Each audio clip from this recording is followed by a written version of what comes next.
sir. I want to talk to you again. I once told you the astounding story of the Maltese Falcon. I have a more astonishing tale to tell, almost incredible.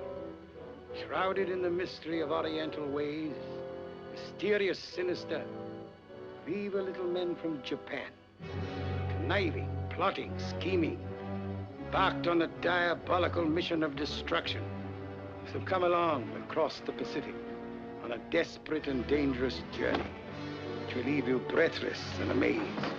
To the unbelievably exciting adventures of a soldier of fortune in a fascinating story of intrigue and murder and romance. You'll meet a rare American beauty caught in an astounding web of Oriental treachery. And as for me, remember, Mr. Leland, it's your place to answer questions, not to ask them. Sorry, I'm a little new at this game. Don't get the ingenious idea of selling me out to the American authorities. It wouldn't pay in the long run.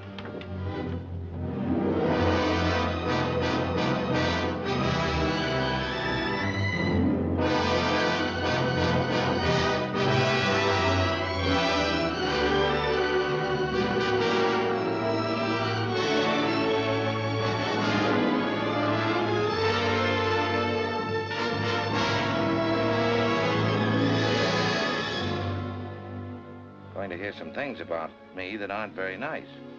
What kind of things?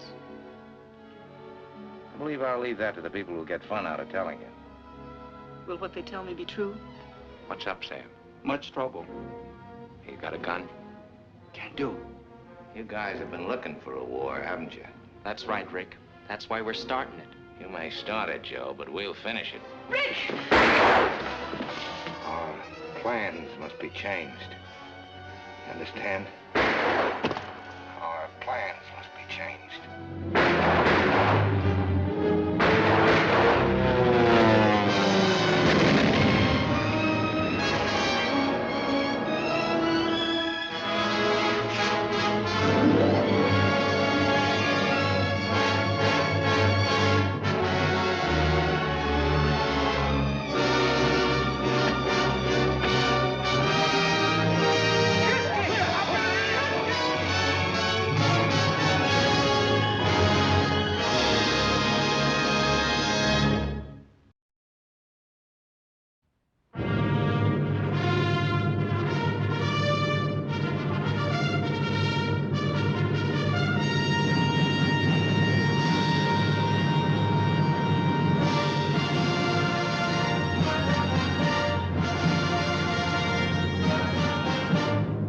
That began at Matherfield, California, December 6, 1941, and is still being written.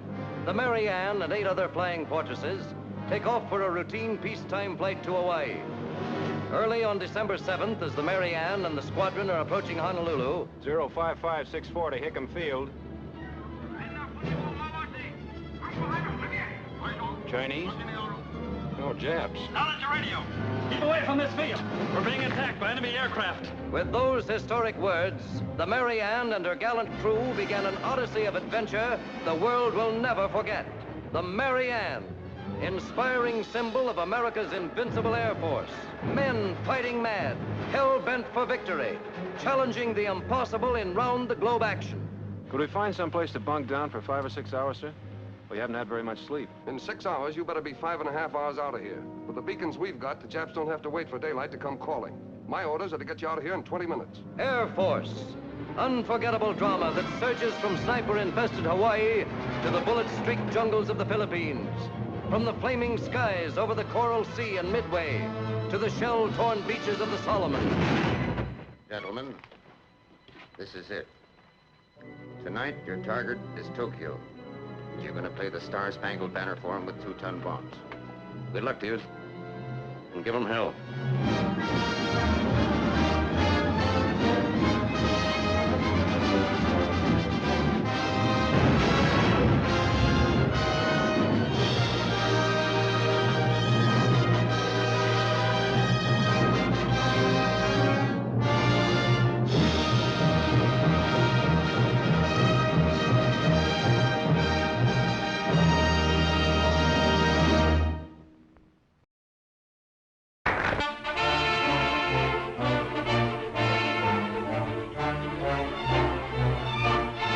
aboard a warship in pursuit of the Bismarck. British sea power seeking vengeance on that German battleship which blew up the mighty battlecruiser Hood. The signal comes by wireless. An American-built Catalina seaplane has spotted the fleeing Bismarck, and the order is given by Admiral Somerville in charge of operations. Torpedo planes to the attack. They take off from the aircraft carrier Ark Royal, the ship the Germans so often claimed they sank. And those are the warplanes that torpedoed the Bismarck, damaging it, slowing its speed, so the British warships could catch the fugitive giant.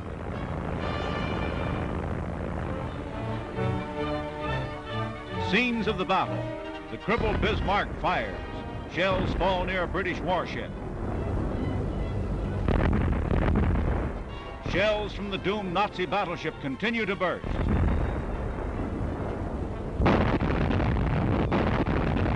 British gunfire, and the camera shakes and the cannon smoke drifts by as broadsides are hurled by the warship aboard which these pictures are made, and the Bismarck is doomed.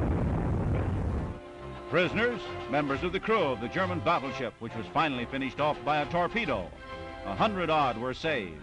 They thought their ship unsinkable, but in its first sally out on the ocean, the Bismarck was sunk after less than 7 days on the high sea. That sea monster fired its shells in the final action, HMS Rodney. To congratulate comes First Lord of the Admiralty Alexander. The pride and prestige of the British Navy was bound in the destruction of the Bismarck. Vengeance for the sinking of the Hood, world's biggest warship.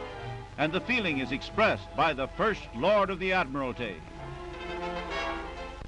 The destruction of the Bismarck, that great and powerful ship, had to be accomplished to be true to the traditions of the British Royal Navy. They played their part in a victory which is proudly marked up along with victories of the past. The greatest pursuit and kill in history.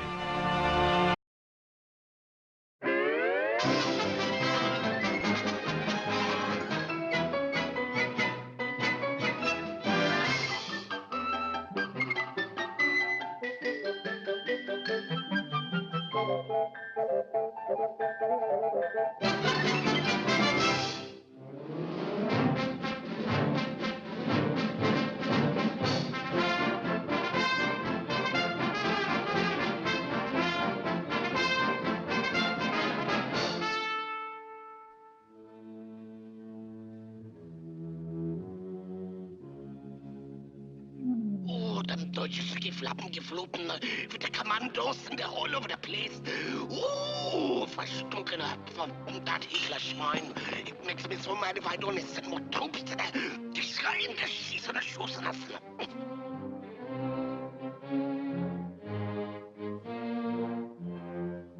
Ich weiß nicht, was der Lässe bedeuten, was ich schnell sagen kann.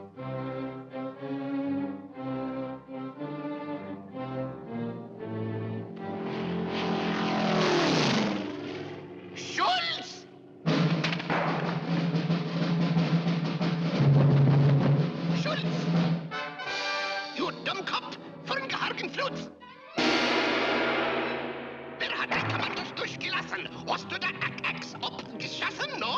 Mach schnell, gesund, dick!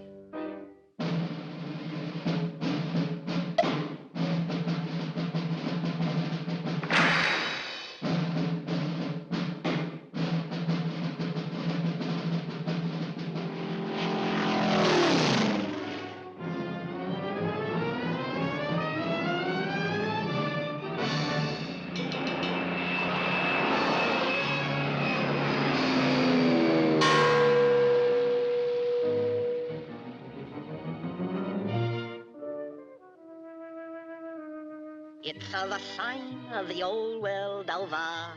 It's the poor what gets the blame, while the rich has all the gravy. Now ain't that a blinkin' shame? Put out those lights!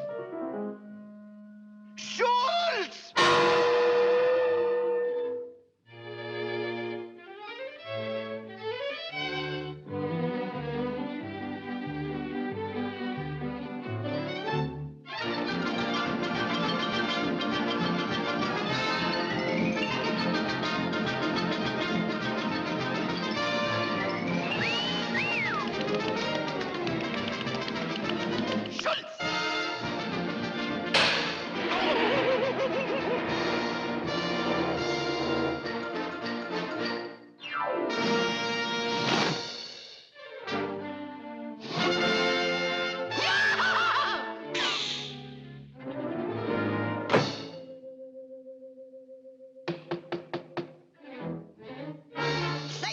Yes? What time is it?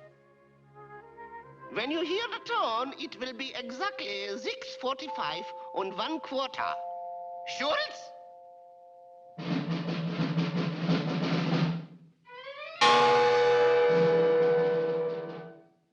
6:45 and 1/4. May I present you with this little token of our esteem? For me? Dankeschön, Dankeschön. Oh, just a little going-away present. Well, see you around.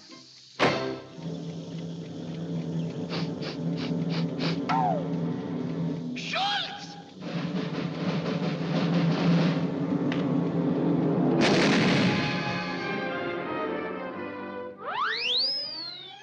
Schultz!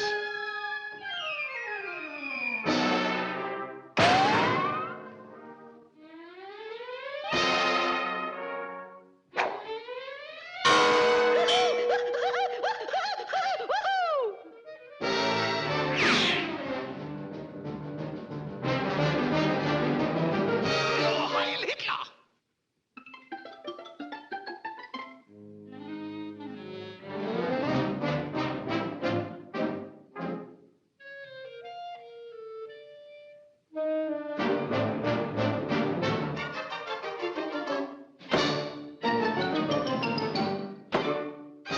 Kannst du nicht sehen, dieser Telefon ist busy? Bleiben Sie ruhig.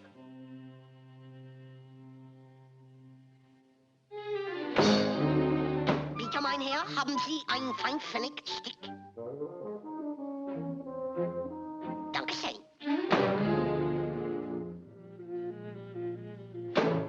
It's all yours, Von Limburger.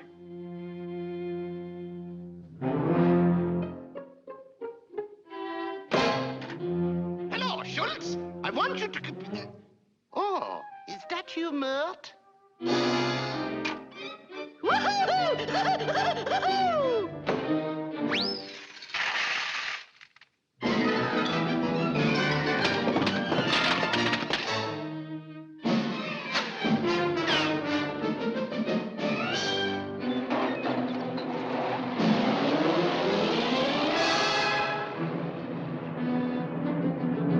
Messerschmitt. A whole mess of Messerschmitt.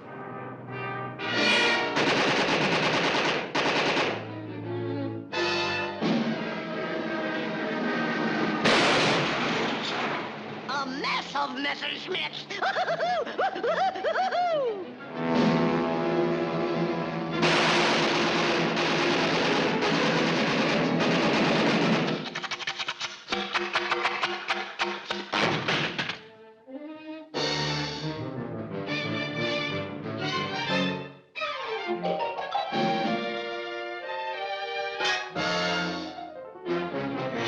Ah, now try and duck this one, you duck. Heil Hitler!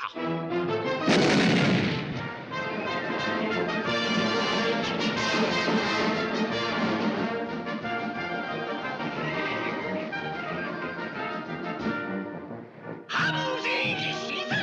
Hostieren! Eigentlich Sturkene alle zusammengestunken. Hitler Geschwürgelgruber. Ach du lieber, mein Herr, mein Pumpkin, mein Wild, mein heiliger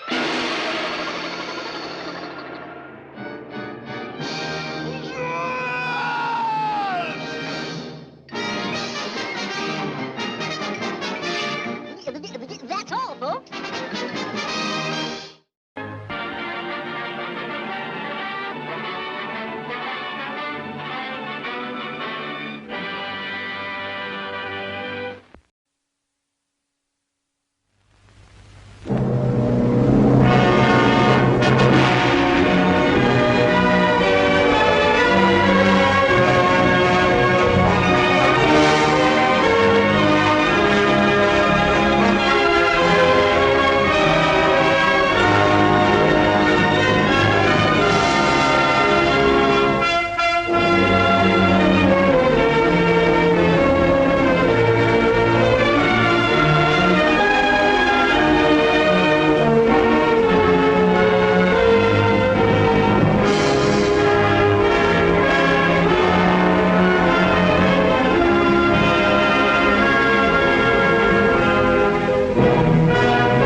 This is the story of a ship.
Company.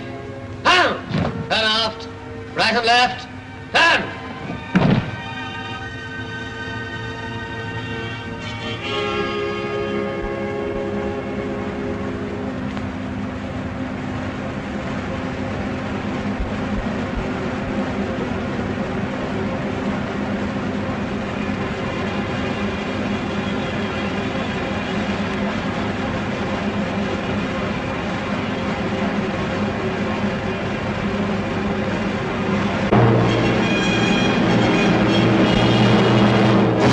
Open fire. Open fire! Shoot!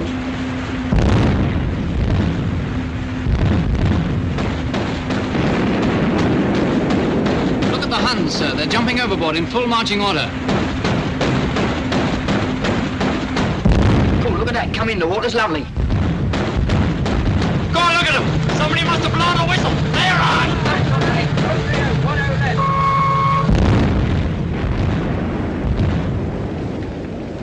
There are a lot more kites to port, sir, and some bigger transports. Right, shift to the big transport. Aye, aye, sir. Check, check, check. Shift target right. Follow TBI.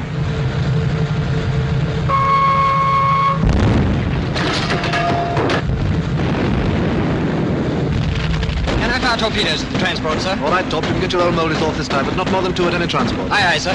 Flags make to the division train tubes to port. Aye, aye. Ready, port.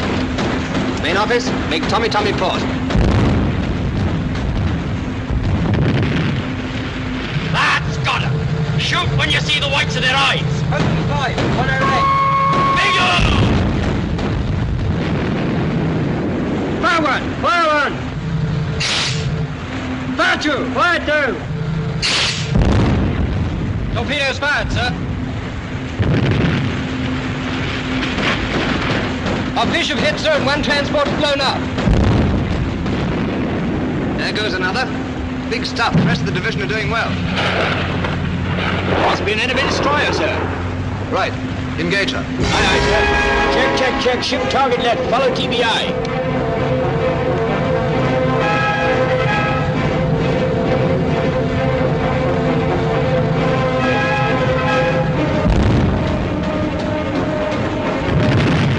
Take the signal from our mothers.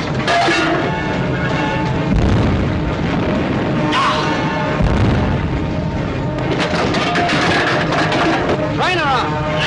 That gun ready. Right gun ready! 040, 10 left.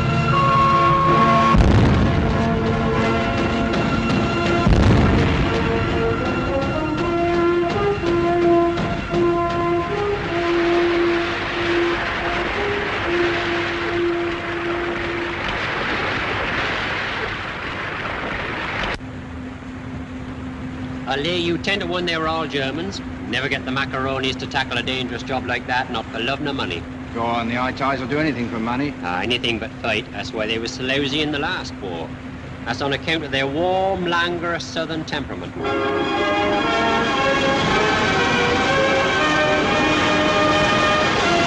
Okay, sir. Thanks, Noddy. Thank you. Here comes the dawn of a new day, Flags, and I shouldn't be surprised if it were a fairly uncomfortable one. Yes, sir. It's a very pretty sky, sir. Somebody sent me a calendar rather like that last Christmas. Did it have a squadron of Dorniers in the upper right-hand corner? No, sir. That's where art parts company with reality. Yes, I'm afraid you're right, sir. Cigarette? Thanks.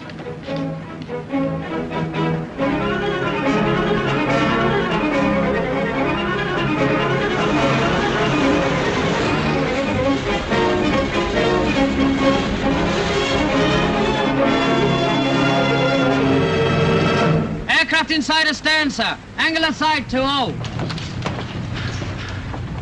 Looks like a couple of squadrons of Junkers 88s. Starboard 20. Aye, aye, sir. Starboard 20. One blast on the siren. Aye, aye, sir.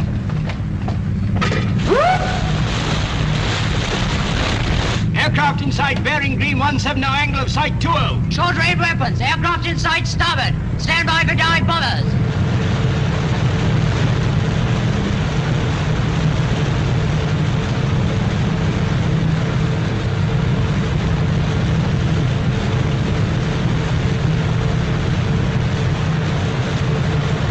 Open fire! Shoot! First wave of diving now. Out of port. Sound 2 blast. Aye, aye, sir. All guns, sector independent.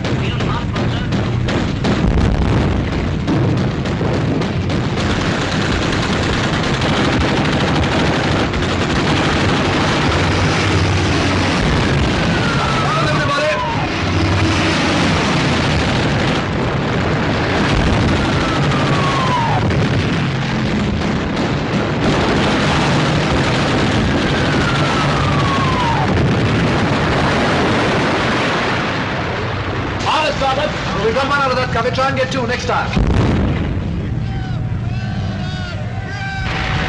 All guns shift to the next wave. Red 140.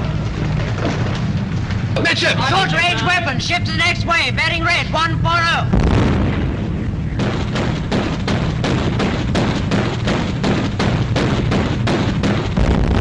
Out of starboard.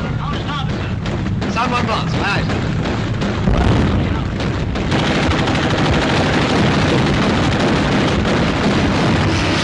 Wing that one. Down, everybody.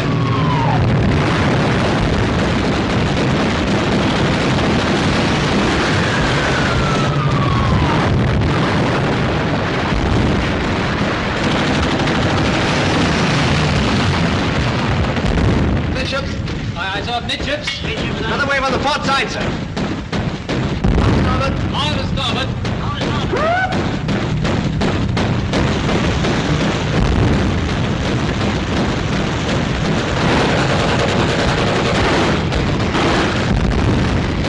The leader of this wave is coming much lower, sir. You probably hit our mark.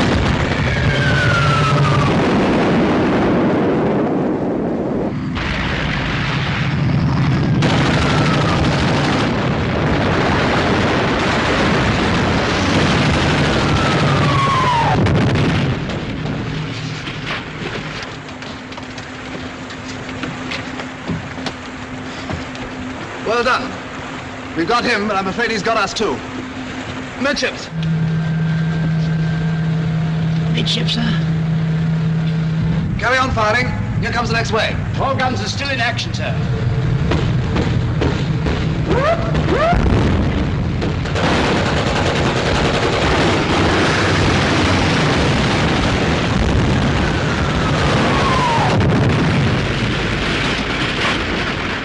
Stop both.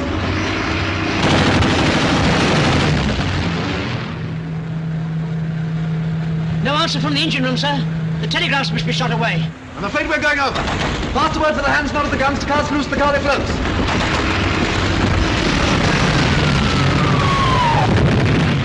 Abandon ship.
Satterthwaite be inside a jet?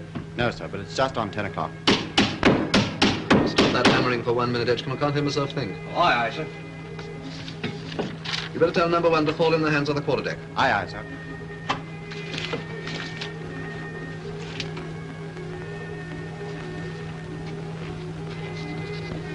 Shall we have it on the desk or the shelf, sir? Shelf for the moment. We'll have the usual one on the desk when you find it. Wedding dress, sir?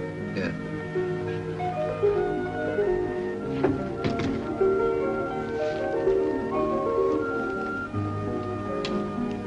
It's here, sir. Good, give it to me.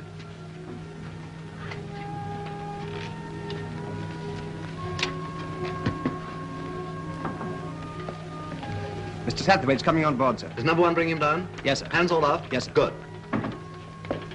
Mr. Satterthwaite, sir. Good morning, Satterthwaite. Good morning, Captain Kinross. Everything in order? Certainly. Well, we better get the little ceremony over and then we can go on deck. Were you satisfied with the full power trial? Yes, she's a well-found ship. We'll be hoisting the ensign in a couple of minutes, Edgecombe. You better get your cap and go on deck. Aye, aye, sir. Now then. Are you prepared to take over the ship, sir? Yes. I'll sign for her now.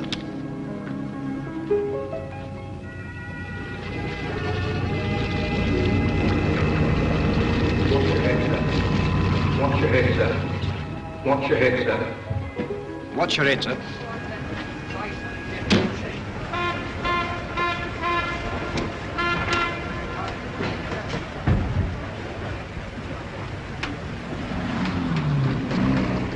You can smoke if you like, Edgecombe. Oh, thank you, sir. Will you have one, sir? No, thanks. Not at the moment.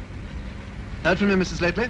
Yes, sir. I had a letter last week. One of the usuals, full of complaints. Why, what's wrong? Well, mother was took bad again, so I had to go to hospital. That old woman's always in trouble. If you ask me, I think she enjoys it. What's the matter with her? Well, last time it was her back, so this time it's her stomach. It seems she can't keep anything down. And if I know her, it's not for want of trying. I should think you'd be glad to be going to sea again. That's putting it mildly, sir.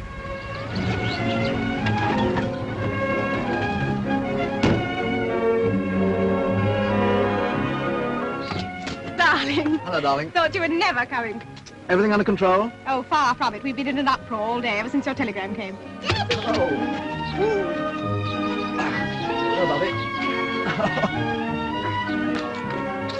We've been waiting for hours and hours. May wanted us to go to bed, but we wouldn't. We saw the ship, Daddy. We saw the ship. We took our tea on the cliffs and saw it go by quite close. Not at Larry her. Oh, that's right, son. She looked beautiful, Teddy. It was thrilling. How fast was she going, Daddy? What's she going 40 knots? Oh, good heavens, no, she's only doing about 20. But she can do more than that, can't she? You bet she can. You might take the car round, Edgecombe, then you can give Ellen a hand with the dinner. Aye, aye, sir. Good evening, Edgecombe. Evening, ma'am. I hope it's a good dinner. An absolute start. Can I tell you what it is, Mummy? Of course you can't. It's a surprise. She mustn't fall. It must. Oh, but do keep still, there's a dear. How long have you got? Until the morning. Can we come to the walk out tomorrow and see her? I'm afraid not, son. I should be too busy. We're commissioning, making a rush job of it. But Mummy promised... Oh, Dad, that's enough, Bobby. You heard what Daddy said. But we shall be able to come on board before you go away, shan't we? Well, we'll make time somehow. When, Daddy? When? Oh, Bobby, don't be so persistent. Children, you know, it's really dreadfully late. You really will both have to go to bed. Oh, Mummy. Daddy'll come up and say goodnight to you before dinner if you're quick.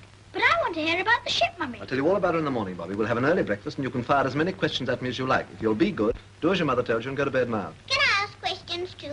You never do anything else. Go on. Off you go, both of you. I'll be up in 10 minutes. Promise? Promise. Are you coming up too, Mummy? Yes, darling. All right, come on, Abby. I'll race you. Wait, that's not fair. They've been wild with excitement all day. Darling, you must be exhausted. I'll get you a drink. What would you like, whiskey and soda or a cocktail? Well, seeing as how it's a gala evening, let's have a Kinross special. I guessed it. It's all ready, only wants the ice. I made a private bet of myself that you'd forget Elaine and Equantra. Wrong again. I had a sort of feeling this was an occasion. With a trial satisfactory, darling, were you pleased? More than pleased. She's a lovely ship, beautiful manners, does what she's told without a murmur. Why are you making such a rush job of the commissioning? Oh, I don't know. I like getting things done quickly. Is that the only reason? We're living in strange times, darling. It's as well to be prepared for anything. Yes, I suppose it is. Nothing to worry about. No, of course not. Here, try this. It may be a bit too sweet. My love. My love. Just right, not a bit too sweet. Miss me? Of course not. I never gave you a thought. I've been much too busy. That's right. What's the surprise for dinner? Grouse. Maureen sent us a brace from Scotland. Good for Maureen. There's a girl with a really fine perception. They're a bit high. I expect you'll like that, won't you? That new dress? No, darling. I've had it for ages. I swear I've never clapped eyes on it before. Only about 20 times, my love. Perhaps it's you that look new. As good as new, anyway. Is there going to be a war, do you think? Yes, I think there is. Oh. No good worrying about it till it comes. Not much good then, really.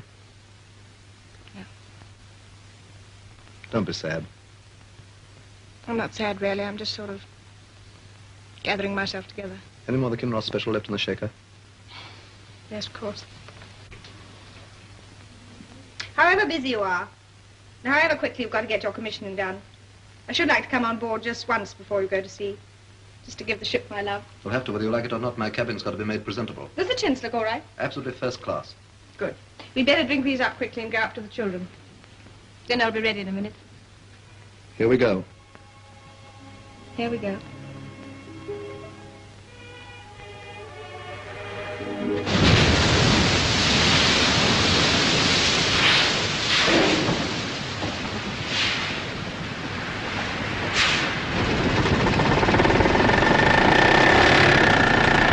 Swim to the float!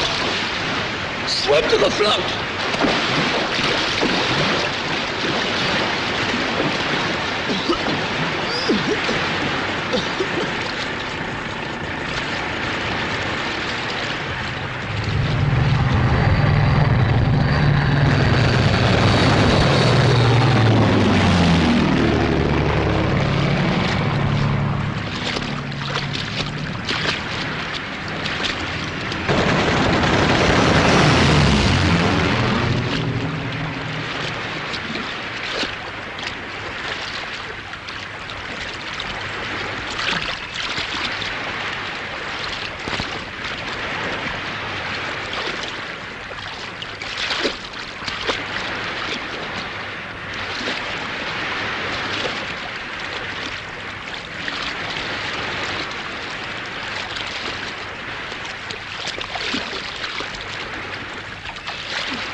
I got some brandy in my gears.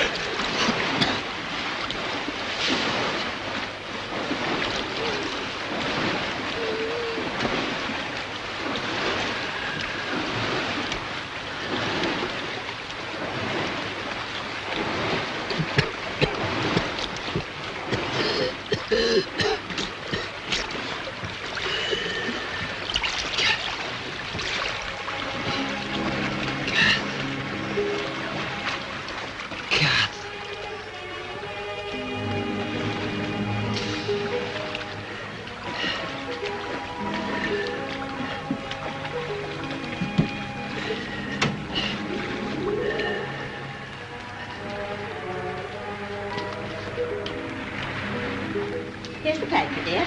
It's nearly past. I shan't have time to do more than look at the headlines. There you are, then. Don't look too good, does it? Oh, you can't believe anything they say. Look at all the fuss and fume we had last year. Everybody flying about in aeroplanes and making speeches. After all that, nothing happened. Nothing happened to us, dear, but a hell of a lot happened to other people. Do you really think we're going to have another war? Looks like it to me. Well, I'll believe it when I see it. If you ask me, you're going to see it quicker than you bargained for. I don't believe that Hitler'd be so silly. What would he expect to gain by winning a war? World domination. That's what that little rat's after. You mark my words. Well, they haven't got enough to eat in Germany as it is. Mrs. Blackett's nephew, you know the one that travels in underwear, come back from Berlin 2 months ago. He said they was all half-starved. Well, I can't help what Mrs. Blackett's nephew says. I think we're for it. Well, if we have another war, I'd give up. See? After all we went through last time. All you went through. I like that. Well, you was too young and innocent to know anything about it. Don't talk so silly. You know perfectly well how old I am, and it's no use pretending you don't. Well, you'll always be young and innocent to me. Well, I indeed now. If you ask me, you've got a hangover from all that beer you put away last night. I must be going now. Is Mother coming down? I promised I'd call her. Wait a minute. Mother? Walter's just going. You better come down as you are. That will be nice. Will you get ashore again after commissioning? Before you go to sea, I mean. That all depends. You won't forget to put those bulbs in when the right time comes, will you? You and your bulbs. Goodbye, old girl. Why, Walter Hardy, whatever is the matter with you this morning? Anyone would think he was going away forever. Well, you never know. You ought to be ashamed of yourself saying such things. Take the pigeon, Morris, and give them a piece of my mind. Here comes Mother. That spirit lamp of mine will be the death of me yet. What's the matter with it? It blew up again. Frightened the wits out of me. You will put in too much methylated. Anyway, I don't see what you want to go fussing about with spirit lamps in your bedroom for. You could easily pop down to the kitchen. Nobody'd notice you. I've made me own tea in my own bedroom all my life, and I don't see any reason to stop now. Yes, but that doesn't happen to be your own bedroom. It's my spare. And if you go on blowing things up in it every 5 minutes, it won't be fit to sleep in. Then stop it, you two. I gotta go now. A nice thing when my own daughter starts criticising Oh, me. shut up, Mother. Say goodbye to Walter. That's what you came down for, isn't it? Will he get ashore again? All depends on Hitler. Well, who's he think he is, anyway? That's the spirit. Goodbye, Mother. Look after Kath for me, and don't you two go nagging each other from morning to night. Nagging? Oh, I like that, I must say. Come on, Kath. Goodbye, old girl. Goodbye, dear.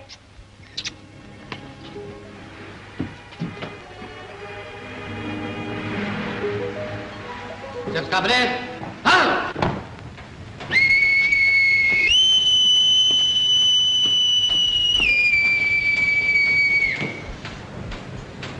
Ship's company prison, sir.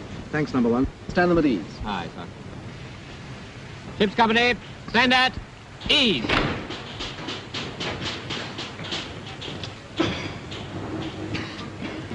Break ranks and gather round.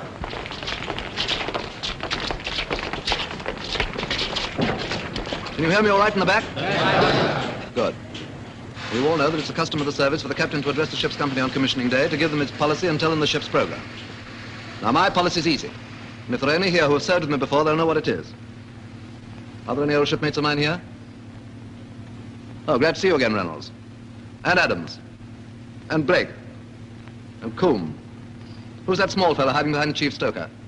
Parkinson, sir. Parkinson, you were coxswain of the All-Comers whaler in the Valletta, weren't you? I was that, sir, when we won the All-Comers Cup in the 1936 regatta. And fell into the ditch when you got to the ship. Well, there are enough old shipmates to tell the others what my policy's always been. Reynolds, Adams, Blake, Coombe, Parkinson. What sort of a ship do I want the Torrin to be? A happy ship, sir. That's right. An efficient ship, sir. Correct. A happy and efficient ship. A very happy and a very efficient ship. Some of you might think I'm a bit ambitious wanting both, but in my experience, you can't have one without the other. A ship can't be happy unless she's efficient, and she certainly won't be efficient unless she's happy. Now for our program. You've most of you seen the commissioning program of the Torrin published in Plymouth General Orders. And you will have noted that this allows the cut every 3 weeks. Well, you've all read your papers, and you know that Ribbentrop signed a non-aggression pact with Stalin yesterday. As I see it, that means war next week. And so I will give you not 3 weeks, but exactly 3 days to get this ship ready to sail. None of us will turn in or take our clothes off or swing our hammocks for the next 3 days and nights till the job's finished. Then we'll send Hitler a telegram saying the Torrin's ready, you can start your war.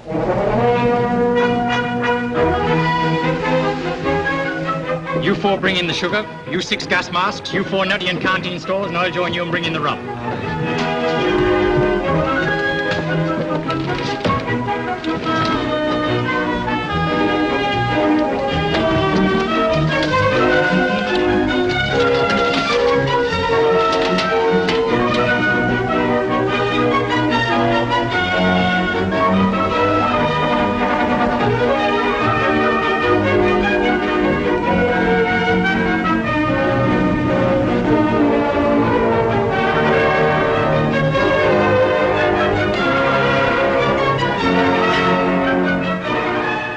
Wake up, England. You've had your hour. It's my turn now.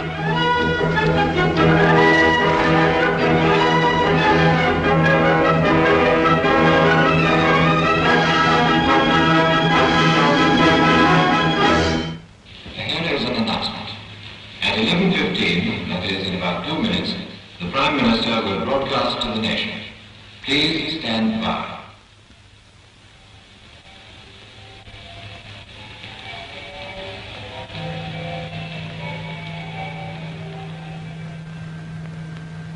I am speaking to you from the Cabinet Room at 10 Downing Street.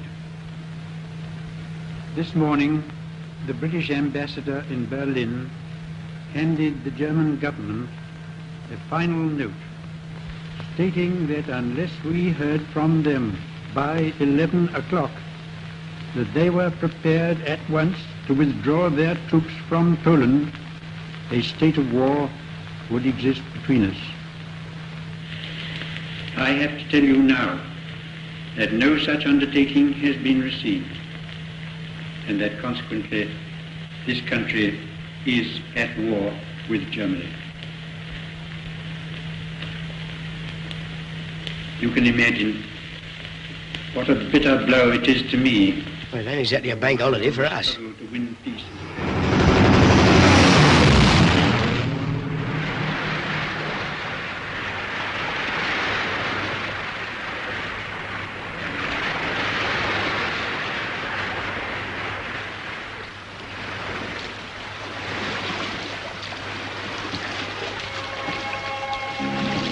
She's still afloat. Yes.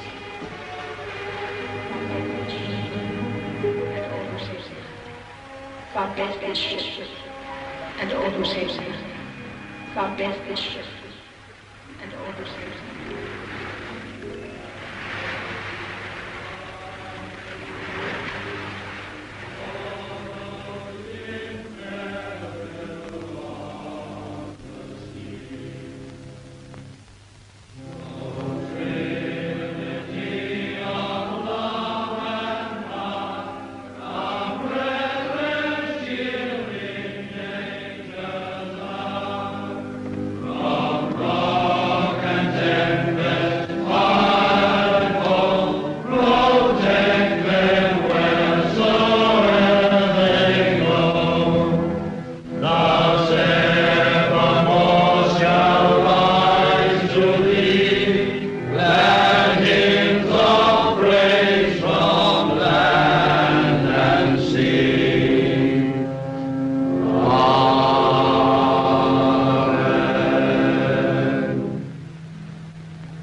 Let us pray.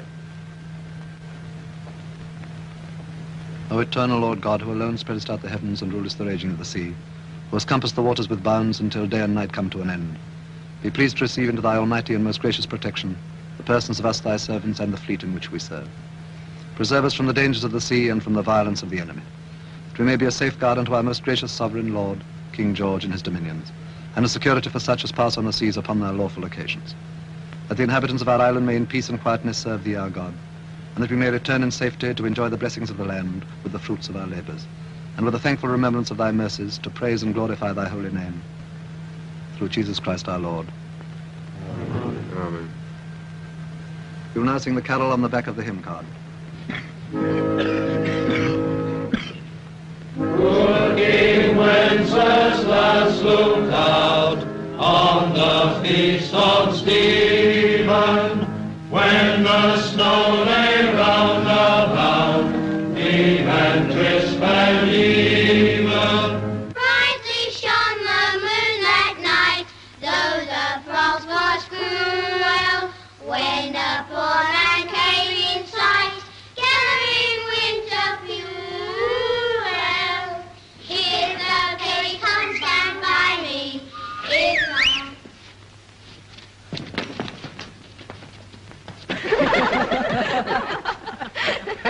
Them kids been at it all day. Beats me why their mothers let them do it. Oh, it's the Christmas spirit, Mum. I'll give them Christmas spirit. Coming home with their feet sopping, getting colds and giving them to everybody else. Now then, Mother, this is the time for goodwill towards all men. Can't have you grumbling just if it was an ordinary day. Me grumble? Well, I like that, I must say. I remember in the last war spending Christmas in the Red Sea. We was coming home from Aden. Hot, you could have fried an egg on the deck. The Red Sea can be hot, all right. So can the Persian Gulf. Was out there 2 years ago in the Worcestershire. The fridge went wonky and everything went bad, including the language. Oh, dear. Certainly see life in the big ships. We don't do so badly in the small ones, you know. Oh, they're off again. Stop them, somebody. I'm not starting anything. It's a darn sight more lively in a big cruise than a destroyer. It stands to reason, doesn't it? You don't do no such thing. You're a Marine, you are. You don't know nothing about destroyers. What's the matter with the Marines?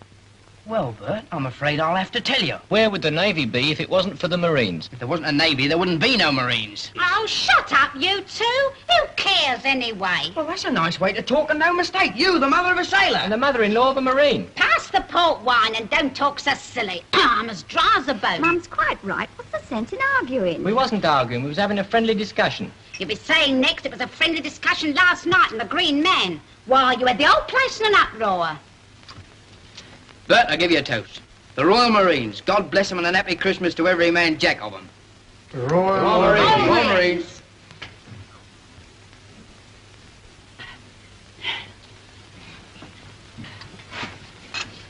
Thanks, Shorty, old man. I respond to your toast in a fitting manner. And on behalf of my corps, of which I'm justly proud, I give you all destroyers, and the Torrin in particular. May our shadow never grow less. It never will. Destroyers.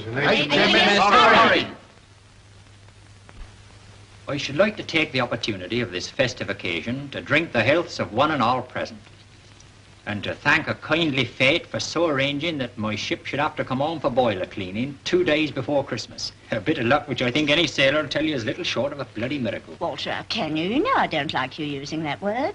Be that as it may, Kath, that's a highly expressive word. What's more, that's been bound up with naval tradition since times immemorial. I have heard it whispered in the RAF. Well, be that as it may, I would like to add that I consider we're all very lucky to be all together on this happy day, taking into account the fact there's a war on and the whole of civilization happens to be trembling on the edge of an abyss. There now. What did you say, Kath? I only said there now. Well, don't say it again, dear, because you know it only puts me off. What are you giggling about, Frida, if I may make so bold? Nothing, really. It's just the way you talk. What you young flibbity-gibbets don't seem to realise is that this is a very important war indeed. War or no war, you certainly like listening to the sound of your own voice, all right. Now, let him get on with his speech, Kath. Try and stop him. I will treat these paltry interruptions with the contempt they deserve, and go on to propose the health of one who's very dear to me. She's a creature of many moods and fads and fancies. She is, to coin a phrase, very often uncertain and coy, hard to please. But I'm devoted to her with every fibre of my being, and I hereby swear to be true to her in word and deed, so help me God. Ladies and gentlemen, HMS Torrin. HMS Torrin. Ladies and gentlemen, the King. The King. We can float now, can't we? Yes, of course. You promised to pull the first one with me, Mummy. Come on, Mary, take a strong grip and pull. Come on, there, Gav. Enjoying yourself? Very, very much. That's absolutely wicked. You ought to have a hat made like. Doesn't the tree look sweet? Alex and I spent hours fixing it. It's the best Christmas I've ever had. Is it? Yes. Stop whispering, you two. You know, Robin, you really oughtn't to have put them next to each other. We ought to drink to them. Come on, everybody. To the newly betrothed. The newly betrothed. Newly betrothed. What's betrothed, Daddy? The beginning of the end, my boy. Well, on behalf of my fiancée and myself, thank you very kindly. As Flags and Maureen are so bashful, I think it only right and proper that you should make a speech, Alex. Oh, no, honestly, I couldn't. Come on, Alex. Oh, Teddy, I'll never pay you for this. Oh, dear. What am I to say? Happy Christmas. Just you wait. Come on now, silence everybody. Her Worship the Lady Mary is about to declare the bazaar open. Don't let him get you down, Alex. Ladies and gentlemen, I'll begin by taking my husband's advice. Hooray! And wishing you all a very happy Christmas. I'm sure Elizabeth and June will back me up when I say I'm going to deliver, on behalf of all wretched naval wives, a word of warning to Maureen, who's been unwise enough to decide to join our ranks. Yeah. Dear Maureen, we all wish you every possible happiness. But I think it only fair to tell you in advance exactly what you're in for. Shame, shame. Speaking from bitter experience, I can only say that the wife of a sailor is most profoundly to be pitied. To begin with, her home life, what there is of it, has no stability whatever. She can never really settle down. She moves through a succession of other people's houses, flats, and furnished rooms. She finds herself having to grapple with domestic problems in Bermuda, Malta, or Weymouth. We will not deal with the question of pay. That is altogether too painful. What we will deal with is the most important disillusionment of all. And that is... Stop her, somebody. This is rank mutiny. And that is that wherever she goes, there is always in her life a permanent and undefeated rival, her husband's ship. Whether it be a battleship or a sloop, a submarine or a destroyer, it holds first place in his heart.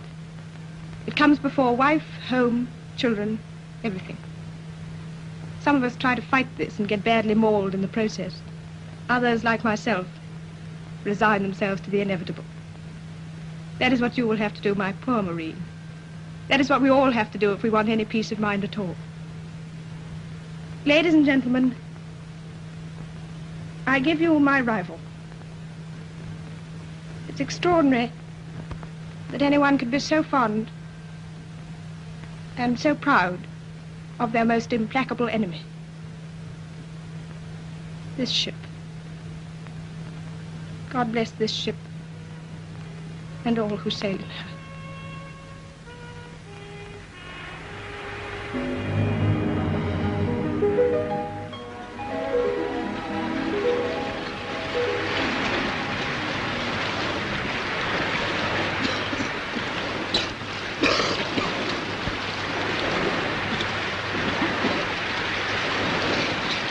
Well, she did her stuff, sir. Best ship I ever served in, sir. That goes for me too, sir. Makes one feel sort of lost, doesn't it? Very happy and a very efficient ship, sir. Thank you.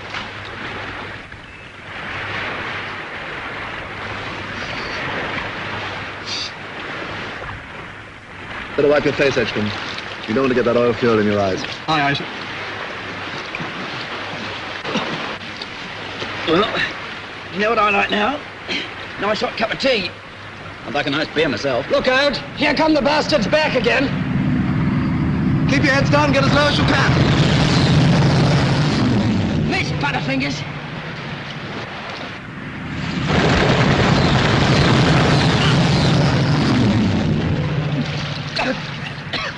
Blown it. I spoke too soon.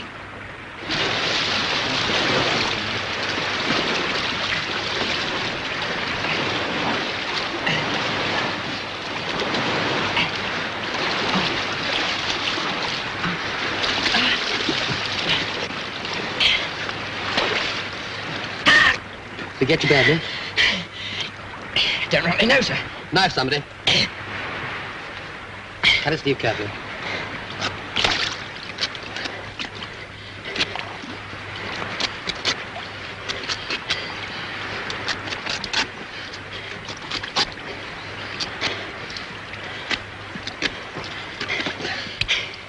Hit a mother with a baby in her arms, you would. Oh, look, boys. Shot through the heart. I always did hate the sight of blood. Here's a rag, somebody.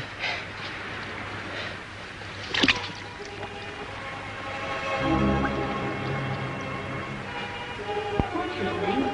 What's your name? What's your name? What's your name? What's your name? What's your name? What's your name?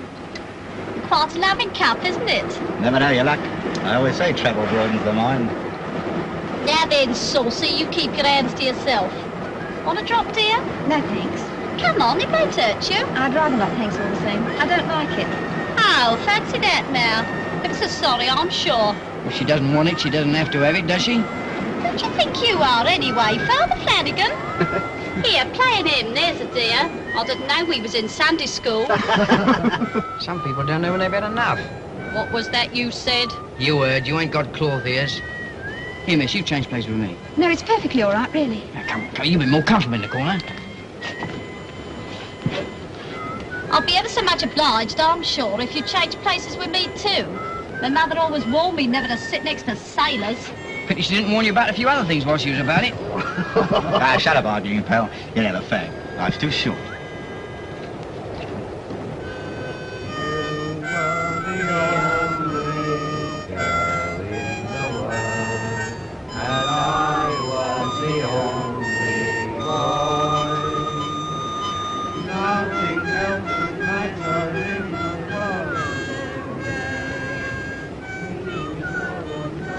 Comfy?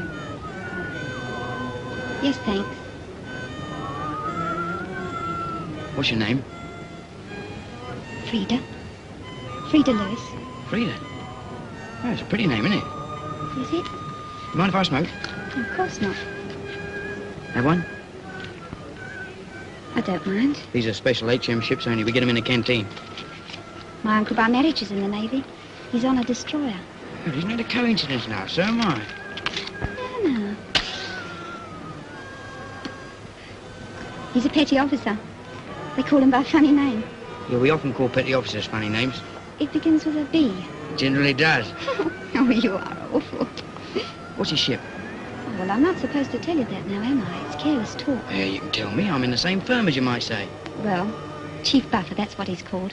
He's on the Torrin. Well, it's a small world and no error. Here, Joey. Our Chief Buffer's her uncle by marriage. Makes you sort of Siamese twins, doesn't it? This is my friend Joey Mackridge, Miss Lewis. How'd you do? Pleased to meet you, I'm sure. What's your name?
Funny us meeting like that, wasn't it? Yes. Sort of unexpected. Yes.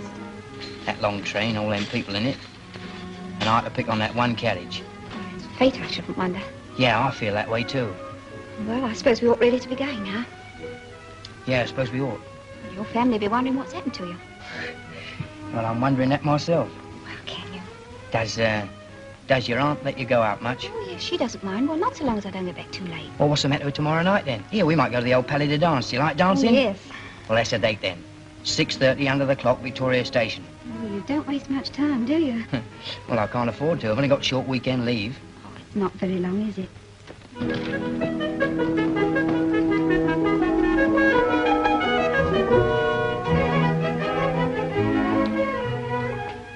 Well, here we are. Come in and meet my mum and dad. Oh, no, not now. I'd really rather not. I've got to be getting along. And they wouldn't want a stranger butting in. Hey, you're not a stranger. Not anymore. Ah, but to them I would be. Give me that bag, there's a dear. Not until you say it's okay about tomorrow night. Oh, you are awful. 6:30 under the clock, Victoria Station. All right. Cross your heart, hope to die. I cross my heart and hope to die. So long, Frida. So long, Shorty.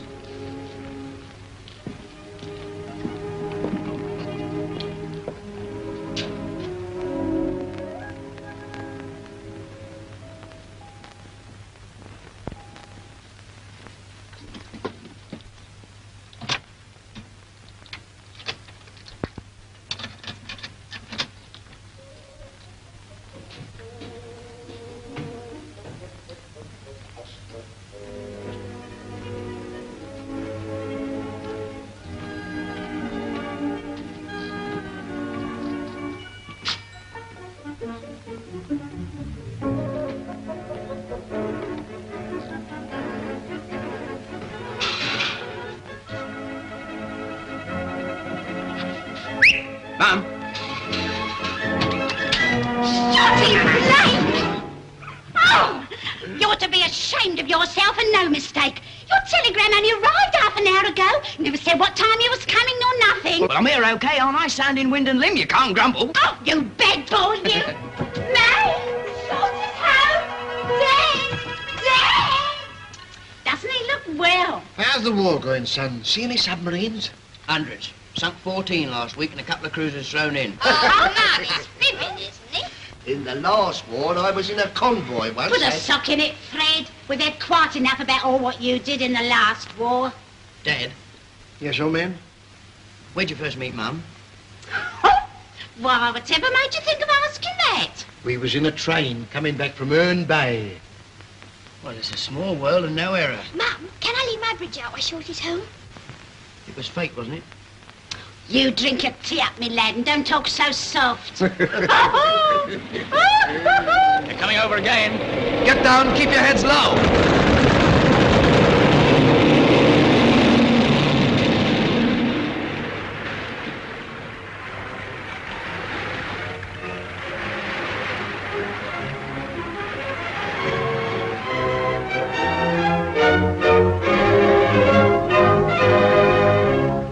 Now, nice and still, everybody, please. Steady. A nice smile. It seems only yesterday he was in his tram. Hold it.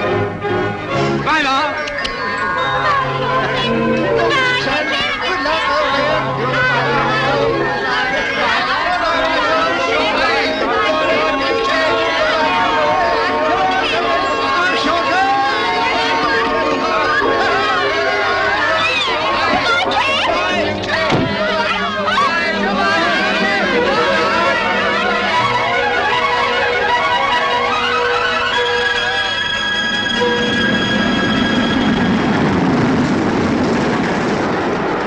Here's your little lot.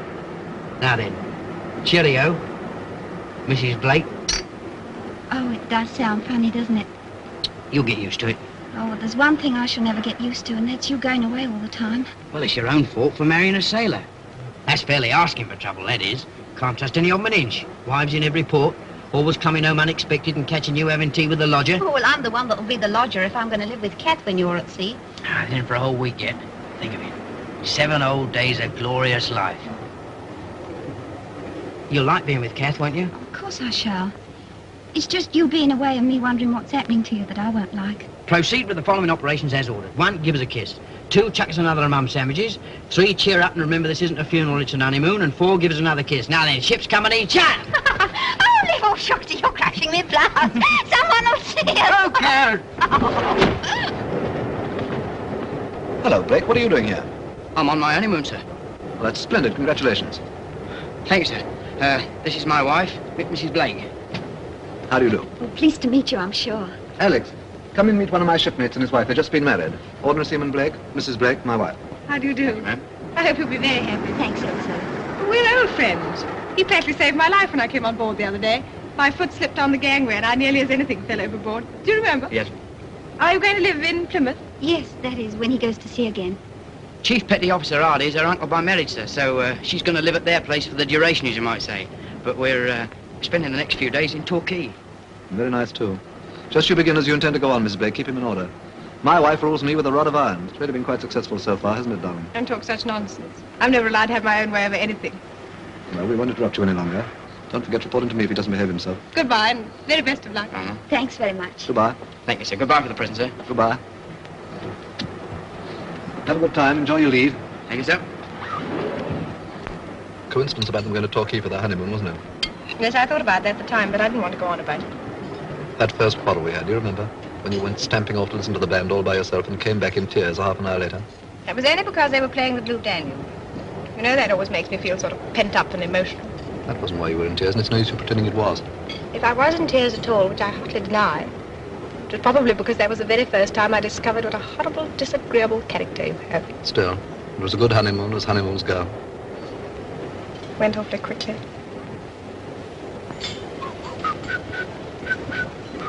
Stop it, Teddy. I refuse to be made sentimental in the middle of a great Western lunch.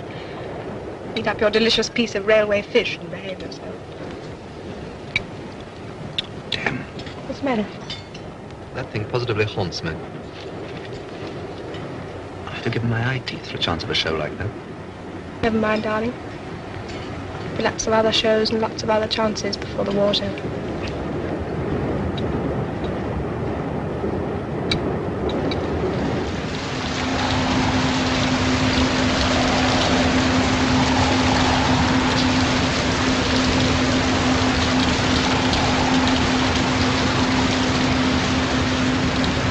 I believe some damn poet at some time or other wrote a very appealing little piece about the tiny feet of the rain. There's a man I'd like to meet. I'd kill him. Well, I'm going down to the wardrobe. Keep a stiff upper lip, old boy. 5 on 6, 2 on 3, and 10, just what the doctor ordered. Doctor hasn't ordered a damn thing apart from a few doses of cascara and 1 splint since the ship commissioned it. That, I may say, is what's getting the doctor down. Years of expensive medical training resulting in complete atrophy. The doctor wishes he was dead. Someone give the doctor a drink. Mitchell, glass of port for the doctor. Sure. Yes, sir. There, just the girl I wanted. You do have the damnedest luck. Skill, old boy, sheer undiluted skill, the usual triumph of mind over matter. It's a stinking awful night. Oh, hello, number 1. Mitchell, a gin for the first lieutenant. Thanks, Torps. She's getting up and I've got the middle watch. Hey, stop. You should put the 10 on the 9. I never noticed the damn thing. Here's peace, peace, perfect peace with loved ones far away.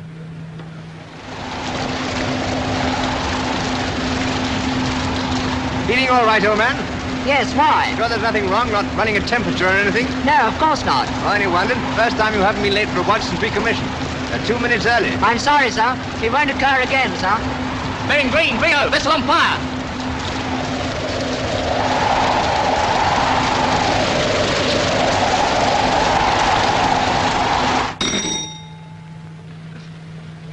Yes? Captain, sir, vessel on fire, bearing green 30. Press the alarm rattlers.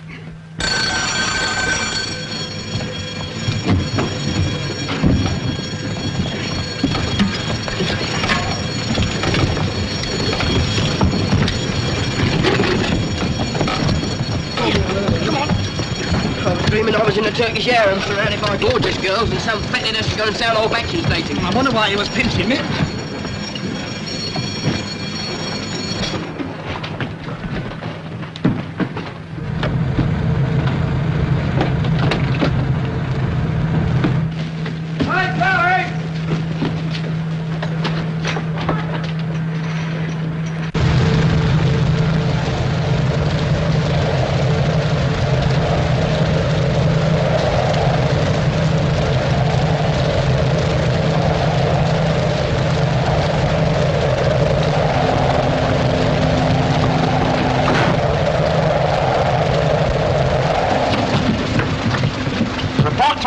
When closed up and cleared away.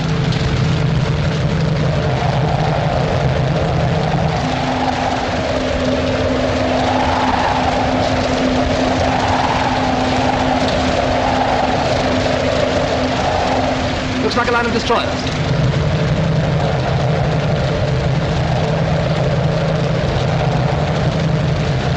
Number 1 gun cleared away, ball clear. Number 2 gun cleared away, ball clear. Number 3 gun cleared away, ball clear. All guns closed up and cleared away. Communications tested, sir.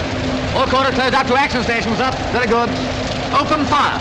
Open shutters. Star shell commence. Open shutters. Star shell commence, commence, commence. Well done, guns. We beat them to it.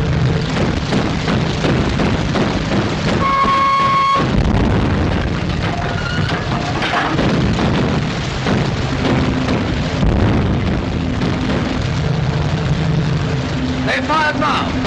Green light a little. Hold the leading destroyer. Right 4 stars. Go on. They've gone over.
shell! Stop star shell! Star shell, check, check, check!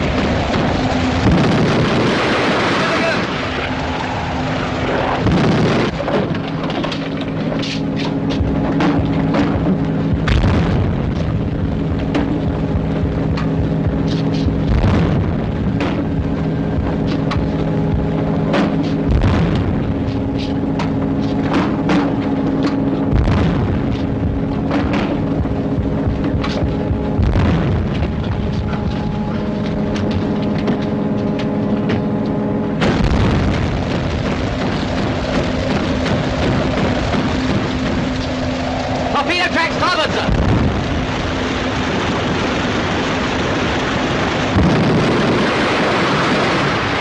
Stop, midships. Close all watertight doors, jettison topway. Keep those guns firing. Flags, use the box lamp. Make Tremoyne take over, continue chase. The power, Doctor.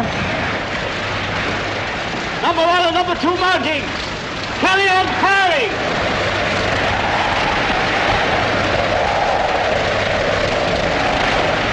Number 1 and number 2 mounting. Carry on firing.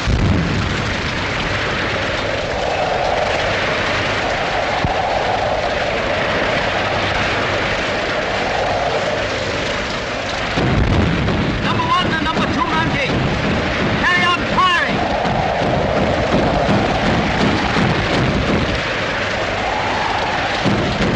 Number 1 and number 2 mounting. Carry on firing.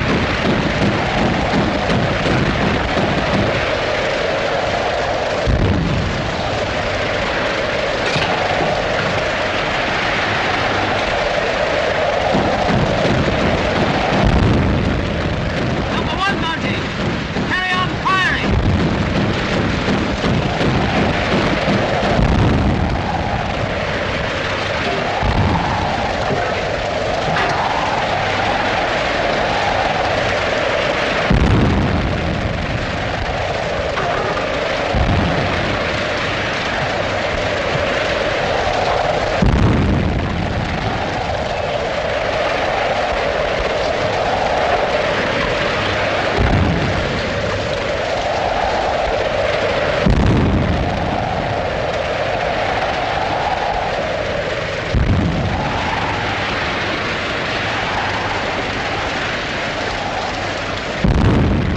Let me know when you're ready.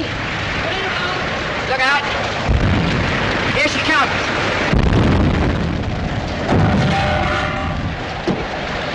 What's the damage, number 1? This big bulkheads are being shored up. Will look as if they'll be all right, sir.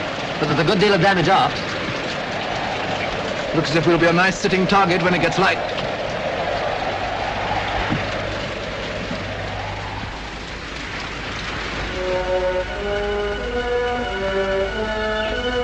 Is Captain D alive? Yes, old chap. You haven't succeeded to the command of this flotilla yet. What did you do to Jerry? One. The rest escaped in a smoke screen, but one was badly damaged. Not too bad. Tell Tancred to take me in tow. Aye, aye, sir. How far are we from home, pilot? About 120 miles, sir. Snoddy. Sir? Ask the first lieutenant if he's all ready to tow forward. Aye, sir. We've got all the guns working in hand, sir. Good. We shall need them, I expect.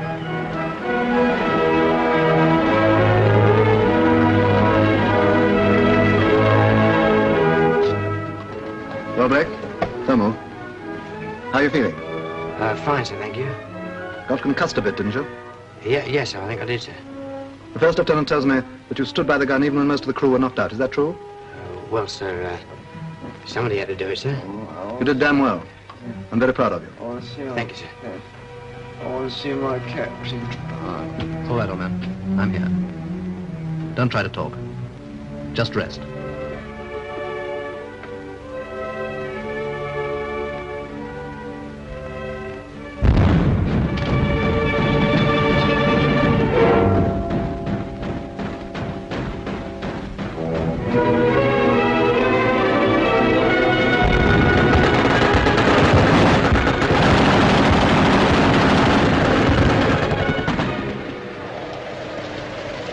The bulkhead's holding all right, number 1? Yes, sir, they're taking it very well. How far have we made good the last 2 days, pilot? We're about halfway there, sir.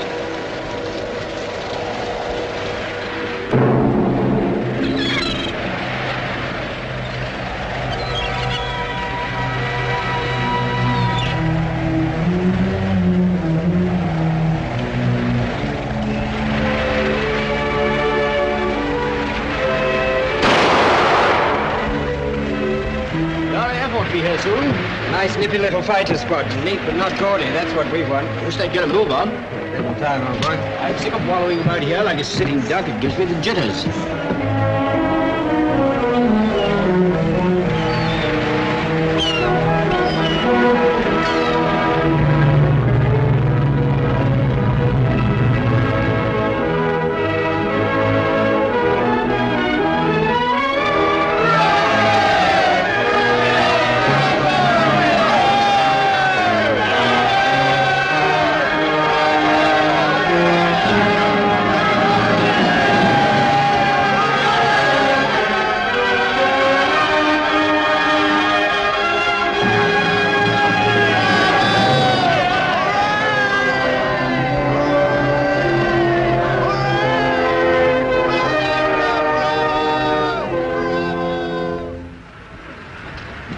Make yourselves comfortable, we're all pretty tired. There are one or two things I want to say to you. First, I want to tell you that I'll hold a short memorial service next Sunday for our 36 shipmates who lost their lives. And return thanks that the old ship herself came safely through with so many of her complement. I expect that Hitler is even now conferring the Iron Cross on the man who claims to have sunk us.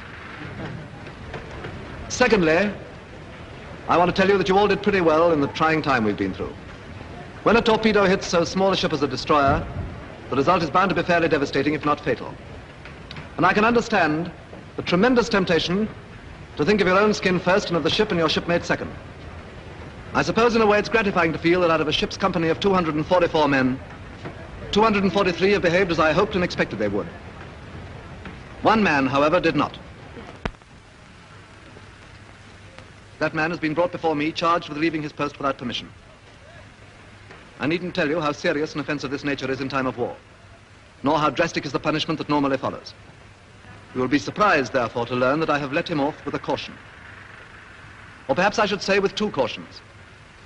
One to him, and one to me. For in a way, I feel that what happened was my fault. This man has only been in the Navy for 6 months. He's only been in this ship for 2 months. Even so, I feel that in that time I should have been able to make it clear to him that I did not expect and would not tolerate such behavior. I feel that I should have been able to get at least that much of my creed across, but I've failed. I will not punish a man for an action for which I must hold myself largely to blame. But I should like you all to know that after this, there will be no more cautions. The next time we run into trouble, and as leader of a striking force, this ship's bound to be in plenty more scraps, I know that come what may, no one will fail to do his duty to the very end. Thank you all for making my task so easy, and the Torrin a ship to be so very proud of. Carry on, number one. Aye, aye, sir. Ship's coming in. Hand. Turn forward. This.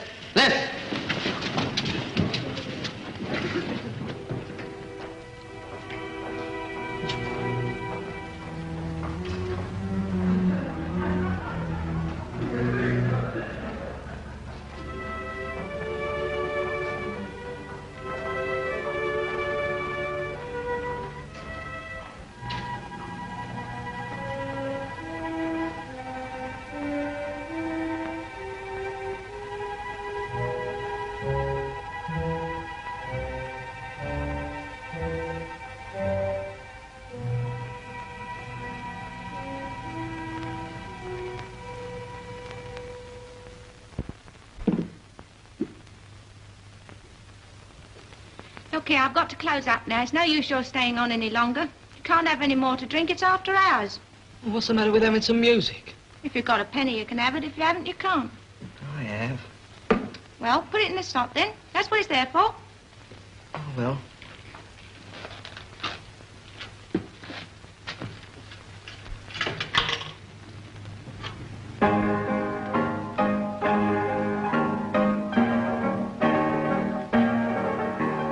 Will you be requiring anything more before we close? Look here, miss. Judging by all I've had tonight, I ought to be drunk, see? I want to be drunk. I want to be drunk more than I've ever wanted anything in my whole life. Who says sailors don't care?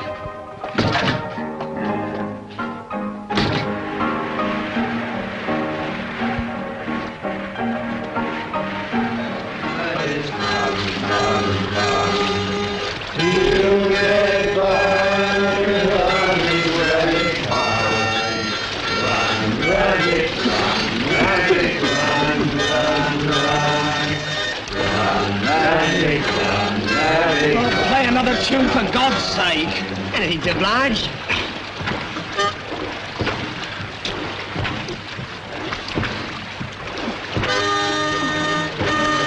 The barrel, we'll have a barrel of fun.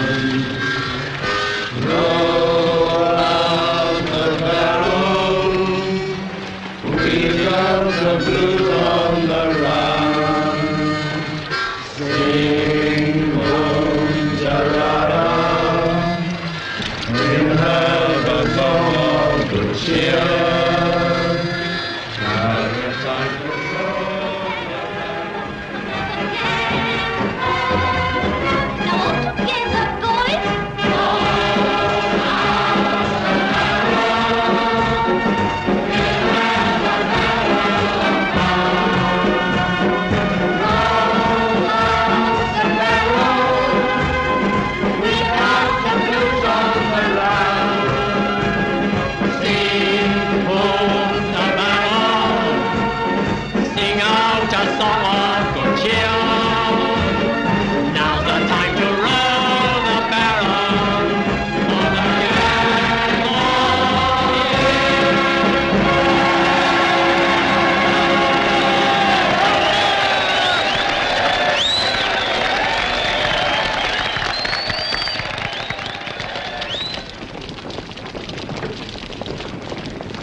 Well, goodbye, Walter. Goodbye, Frida.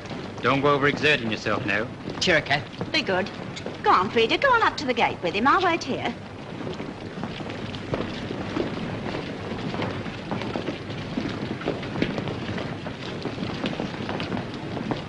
You shouldn't have come, really, you know. It's bad for you. Oh, no, don't be silly. It'd be much worse sitting at home. Besides, we've had extra art hour together. It doesn't seem so bad this time, somehow. Perhaps I'm getting used to it. Come on, give us a kiss and knock it. No sense hanging about. All right.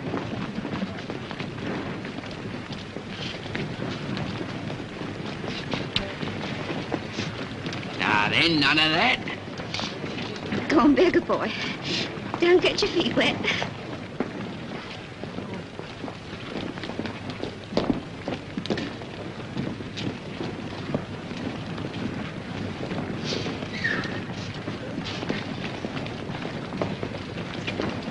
I won't forget about having the mower mended. That's right. And if things do get bad, you can always go to Dorothy's, can't you? They'll have to be good and bad before I do that.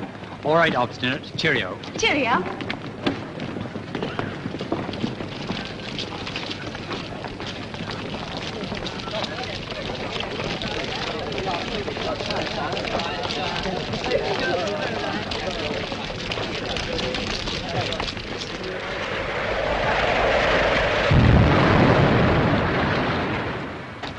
Take all your Packards and all your Cadillacs, and you know what you can do with them. Give me a Rolls Royce every time. You're old-fashioned, that's what you are. Time marches on, you know. What are the king of? A Daimler. I suppose you think that's old-fashioned, too. Well, so it is compared to a snappy 1940 Packard. You couldn't have the king whizzing along the streets in a flash roadster, could you? Who said anything about roadsters? I said before, and I'll say it again. There isn't nothing on land or sea to touch a good old conservative British make. Give me a Daimler every time. You wanted a Rolls Royce just now. You can't have both, you know. Looks like profiteering. Now, look here, old man. Oh, give it a rest, will you? I will. How do you spell paupers? P-O-R-P-O-U-S, I suppose. Why? I was trying to explain to my missus we've been escorting a convoy of them.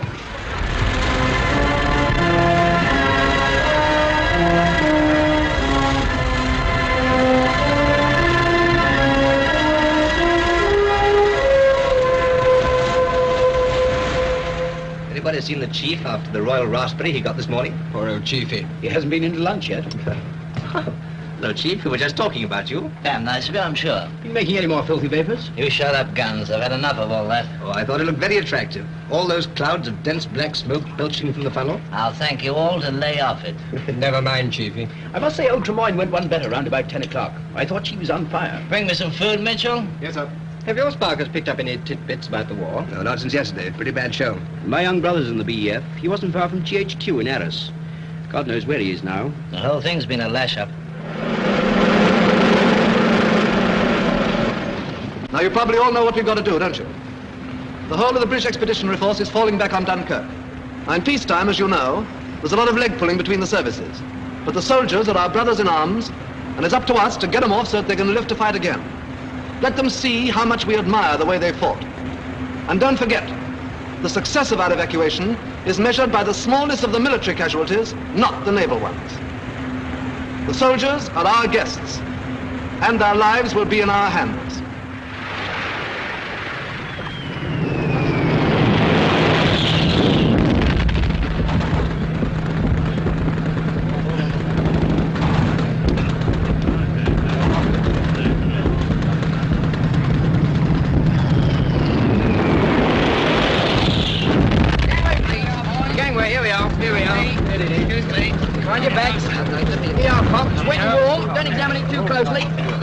Jolly, hold on. Here, mate. Try dipping the biscuit in the cocoa. You can't hurt the cocoa and you can save your teeth. Here you are, champ. The champagne will be along in a minute. That'll be hot too. Come on, Joey, up this way. Mind your backs, please. The woman's work is never done. Here you are, mate. Coming up. Here you are. Hey, don't you want none? Can't hold it, son. My hair's gone wonky. Go off, Mo. Here, Joey, give us a couple of them biscuits. Yeah, here you are.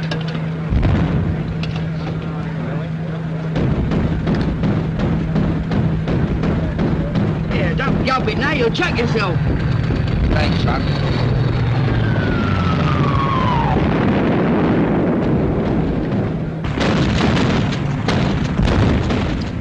Why did we never think of this for 11s in the mess, Jasper? It's damn good.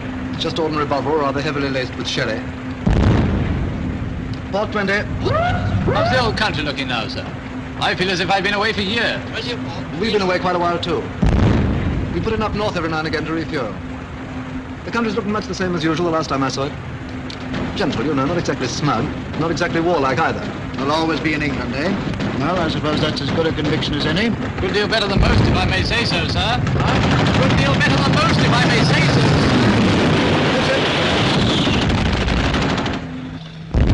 so. Here, tell me, it's a nice cup of cocoa. Want the biscuit? Go on, leave it. He might fancy it later. I never thought I'd be so glad to see a cup of cocoa. That's right, shall I have another go? Come on. Come on, John, what's better with your boots, all? Poor, what a swallow. You're lovely. Have some more. We're getting quite close. Good old white cliffs of Dover. Look better with the sun on them. Still can't have everything, I suppose. Yeah, I'm lucky to see them at all, sir. Quite right, Jasper. Haven't had a chance to thank you for all you've done for Skinross. The Navy's put up a fine show. I hope you don't think we're not grateful. Perhaps you'd care to dine one night when you get a spot of leave. Thanks, I'd love to. Good. Well, we'd better get below, Jasper, start lining up the troops. I expect you'll be wanting to push off again as soon as possible. Yes, you've struck rather a busy day. Well, goodbye for the present. Goodbye. Forgive me for not coming down with you. Goodbye, sir. Thanks very much. Goodbye. Good luck. Just ordinary Bovril and sherry. Just ordinary Bovril and sherry. Good. Thanks.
Quick, march! Quick, right, quick, right.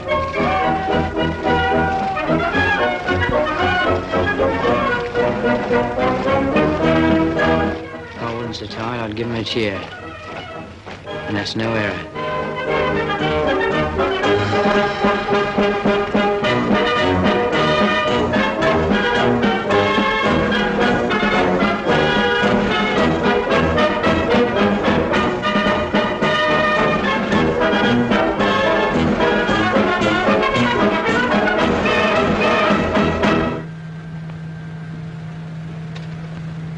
Ready to slip, number one?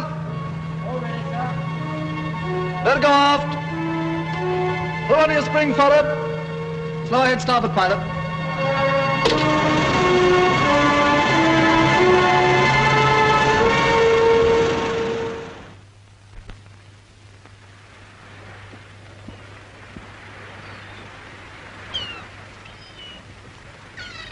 You never think there was a war on, would you? But there isn't. Not just for a minute, that is. We've got 5 more whole days. Flat calm. Looks like a piece of grey silk, doesn't it? My auntie had a dress that colour once, and she sent it to the cleaners and it come back all spotty. Funny. I think this is such a little island, isn't it?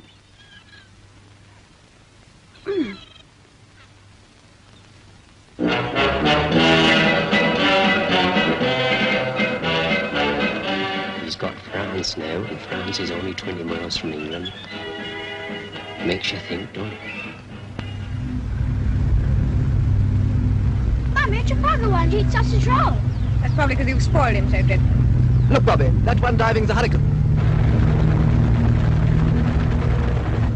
No, it isn't. That's an ME-109. Like the one they brought down last Tuesday. Bobby, don't speak with your mouth full.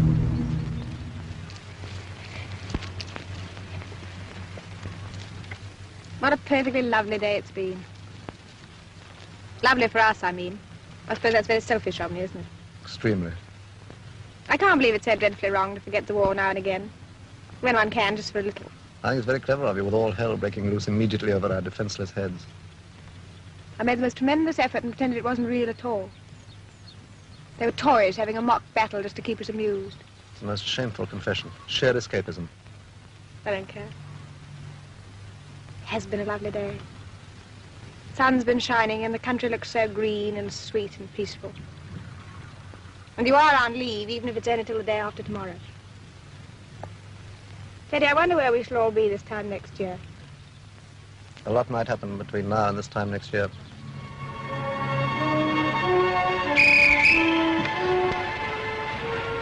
Take care of yourself, my darling. It was a good honeymoon while it lasted.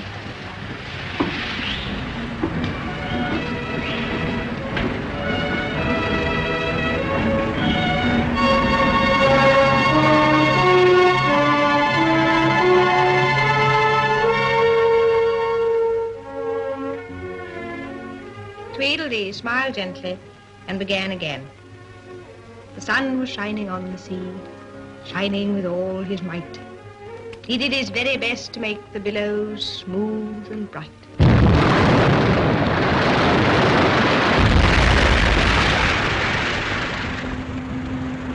This cocoa gets thicker and thicker every night. It's warm in any house, sir. Lines the stomach, as you might say. Well, it's practically porridge. There goes another lot, sir. Looks as if poor old Plymouth's going to get it again. Well, I will say one thing for that bit of fish. There may not have been much of it, but what there was tasty. It's that Mr. Morgan. He always favours us. It's Peter that gets round him. The moment we got to the shop this morning up, he'd come with a chair as if we was royalty. Oh, he's all right if only he wasn't quite so nosy. How are you feeling, dear? Fine, thank you. Better effort from Shorty must have cheered you up. Oh, I wish he was home. And I wish that ship would get a bit damaged. Not so that anyone was hurt, mind you, but... Well, just so as he could get a little bit of leave. Never mind, dear. Men must work and women must weep. That's what I always say. That sink's topped up again. Never rains, but it pours. We'd better get Mr. Luton in. He was blitzed out last week. Don't know where he's moved to. Anybody seen my scissors? Yes, I've got them. Here they are. Thanks, dear. Oh, dear, they are again. A bit later than they were last night.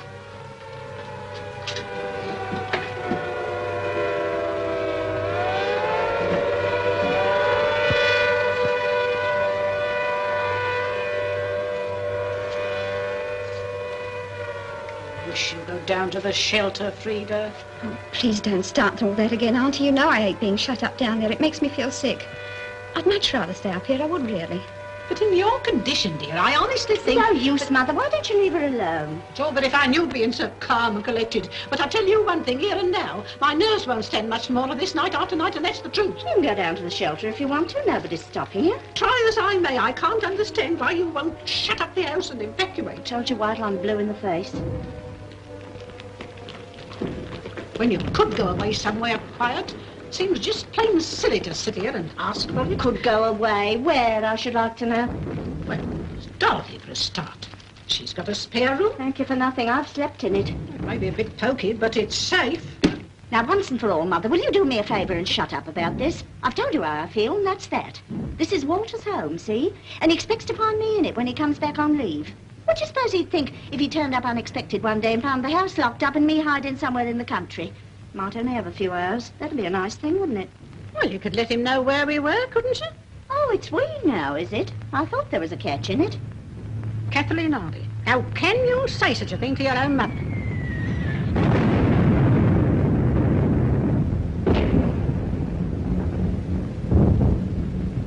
Well, I'm sorry, but you make me tired sometimes, Well, really, you do. Sure, I'm only trying to be sensible. What about the garden and Walter's bulbs that he's so proud of? Who'll look after them? Oh, bulbs don't need any looking after. They just come up. Come on, Frida. Under the stairs you go. Your chair's all ready for you. Oh, I'm all right here, Kath. I am really. Never mind about that. Just do as you're told. There's a good girl. We'll leave the door open like we did before, so you won't feel lonely. Come on. I'll bring your sewing. Light's quite good in the hall.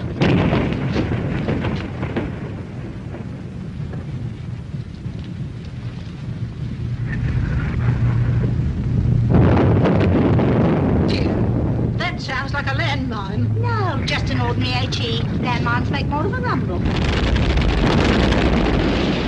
I don't like it, Kathleen. It's no use pretending I do. I know you don't, Mother. Nobody does. But there's no use in making a fuss, is there?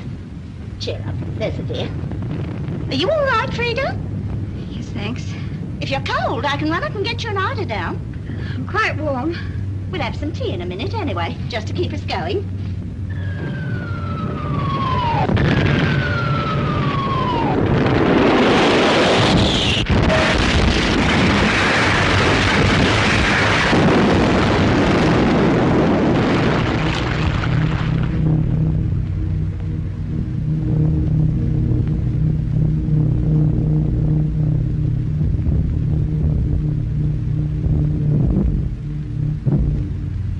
Right you are. Back. Carefully now. Whoa, back, slow. Whoa, whoa.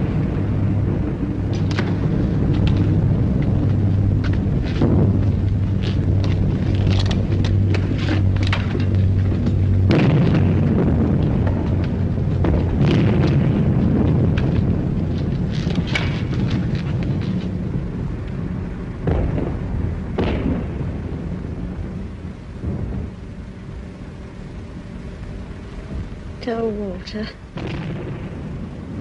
Tell him I didn't want to leave the house.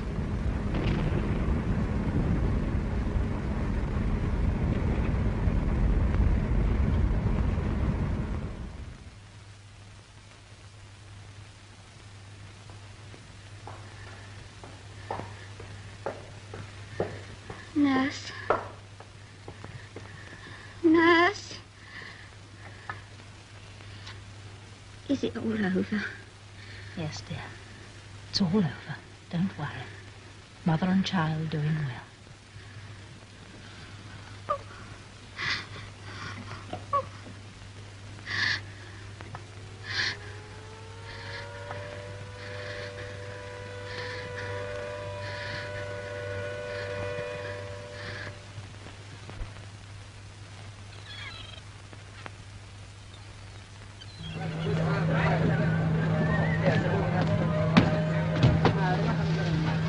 This is the fourth time in 3 months we put into this dead and alive hole. Don't worry, Cop will be off again tonight, I should wonder. I know. There's no need to rub it in, but I'm chock-a-block with this place. Where could you go if you could get ashore? Look at it. Nothing but sheep and seagulls. Not even a tree. What do you expect in the north of Scotland? A blinking casino? There must be one bottle of beer somewhere in Scotland. Just one wonderful bottle of beer. Well, here comes Posty, anyway. Edgecombe, Blake, yeah, Shorty. All right. Stick it on the table, will you? My hands are wet. Jordan. I expect it's a bill for my tailor. Muckridge. Only one. That's right. From my young sister. After months of mucking about in the North Ruddy Sea, all I get's a letter from my young sister. Shut up, grumbling for a bit, can't you? Cheer up, it may be bad news. Oh, dear, more trouble. What's up? Some fathead left the lid off the coal hole. My old woman fell down it. Joey! Joey! It's come! The baby's come. It weighs 7 pounds and it's a boy. Here, listen what she says. It was born in the middle of a blitz. What's the matter? Kath Hardy. Kath and her mother.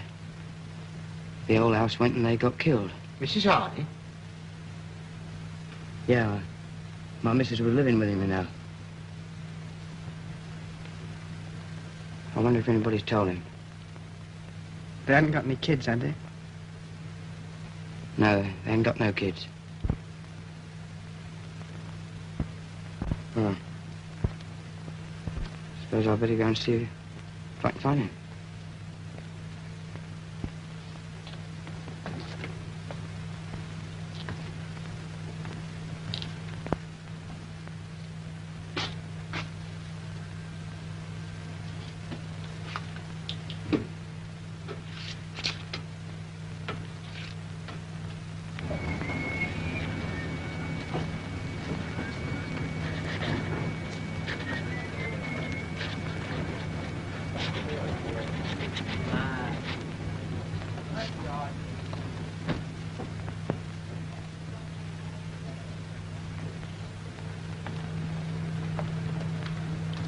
Hello, Shorty. I, just popped along to see if you had any news from home. Not so much as a postcard, but that's Kath all over. All the years we've been married, I never known her get a post right yet. You heard from Frida? Yeah. How's she doing? She's all right. Well, what's the matter? It's Kath Walter. She and Mrs. Lemon. You see, they was all in the house together and it got blitzed. What do you mean? Kath got killed. Both of them did. Frida was all right. She was under the stairs.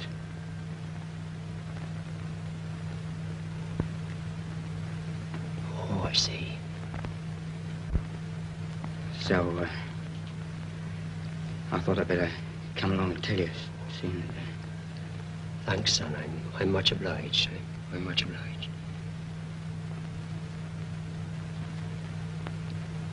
I think I'll just go out on deck for a bit. Righto.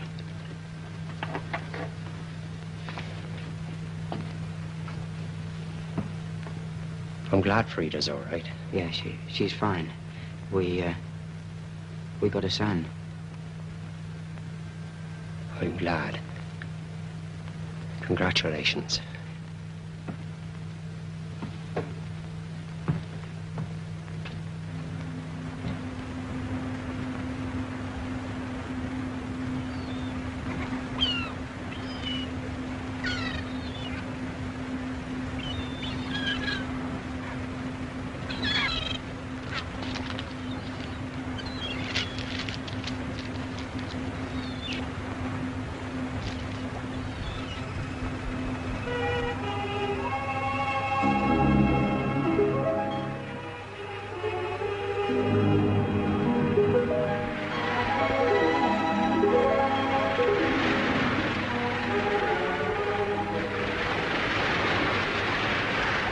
She's going to.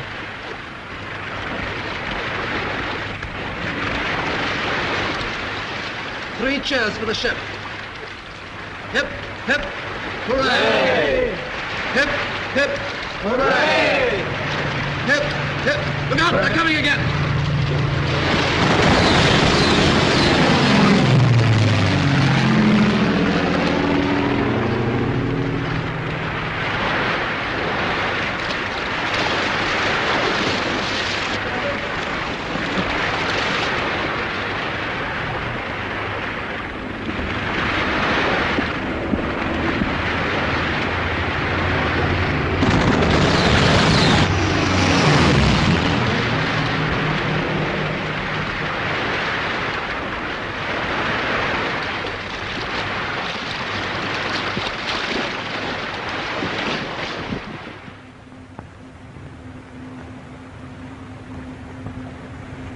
Dark object floating off starboard bow, sir. Looks like a raft.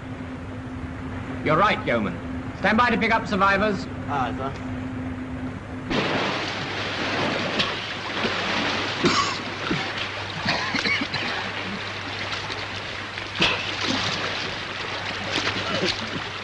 Keep up your spirits. I believe they've arrived at last.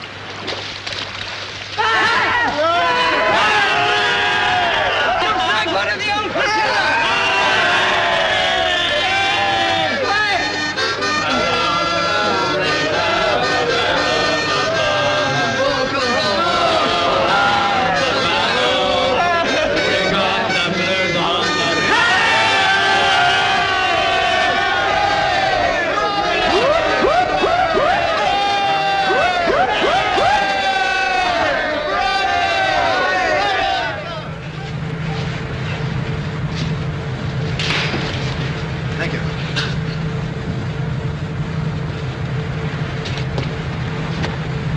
I'm damn glad to see you, sir.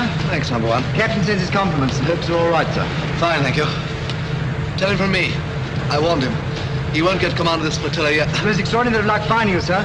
Chief Airman spotted you at the last moment, just as we were about to give up. How many of my men have you picked up? 90 all told, sir. Some of them pretty badly knocked about, I'm afraid. Where are they? Mostly between decks, sir. Dive bombing's been pretty incessant. Here we go again. Anybody got any flip? Anybody happen to know where we're going? Alexandria, I expect. Join the Navy and see the world. Looks to me it's going to be the next world. All right, so move.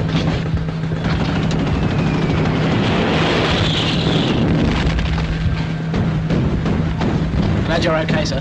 Thanks, Richard. Well, we're getting a bit worried about you, sir. Nothing like a good swim before breakfast. That's right, sir. Let's see, stop.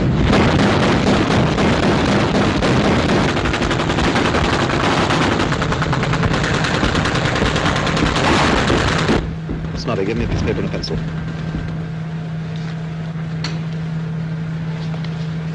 Right. It's number 17. Just turn out of the high street. All right, I've got the address straight. I'll let her know. Thanks.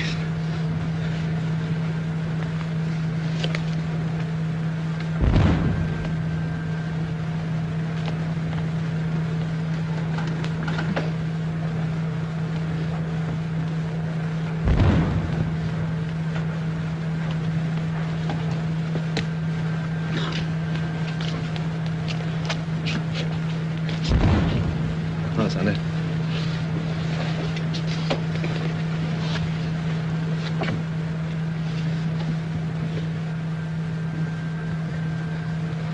Try it a little louder, son. I can't quite hear. 24 Greek Street.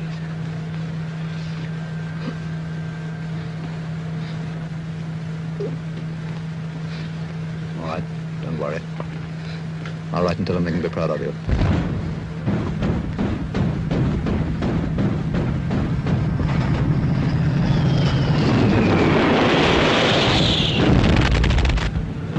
Of all the persistent bastards, you'd think they'd get tired, wouldn't you? I'll tell you, Sonny, strictly between you and I'm scared stiff and it's no good pretending I'm not. If I could be at a gun or something, I shouldn't mind, but this sitting about and asking for it's beginning to get me down. Brace up. Remember Nelson. Yeah, look what happened to him.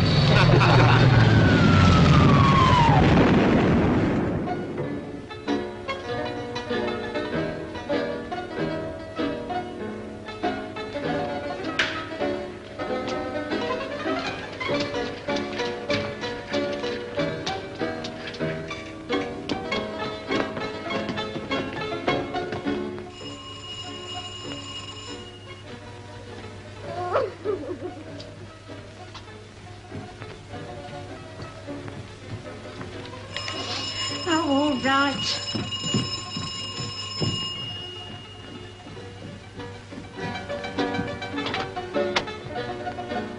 Name and plate? Yes, name Blake. Yeah. Thanks.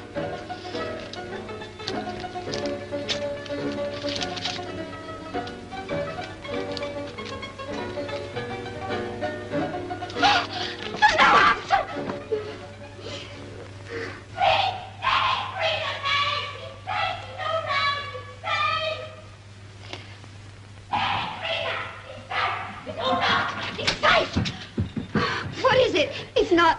It's from him. He sent a telegram. It's from him himself. It's all right.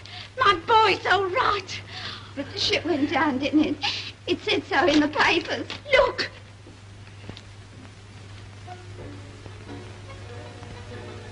Okay, love.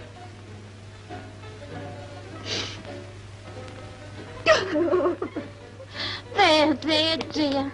There isn't nothing to cry about no more. Shall I wait for an answer? Oh, just a minute, I'll see.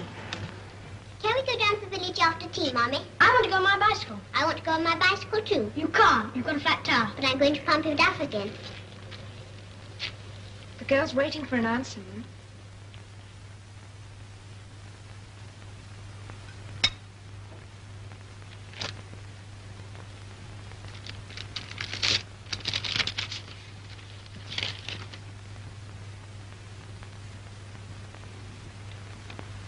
There's no answer.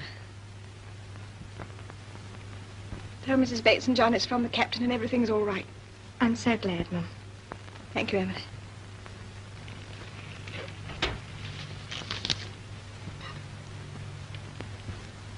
Darling, it's from Daddy. He was picked up and taken to Alexandria. He's quite safe. Oh, Mommy!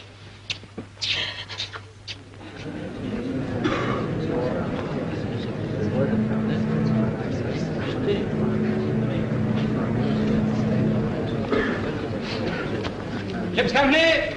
Hun! Ship's company breaking, sir. Thank you, Torp. Stand them easy, please. Ship's company, stand at ease! Stand easy.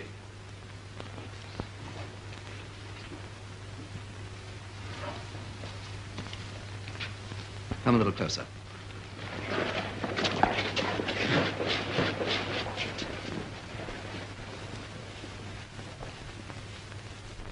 I've come to say goodbye to the few of you who are left.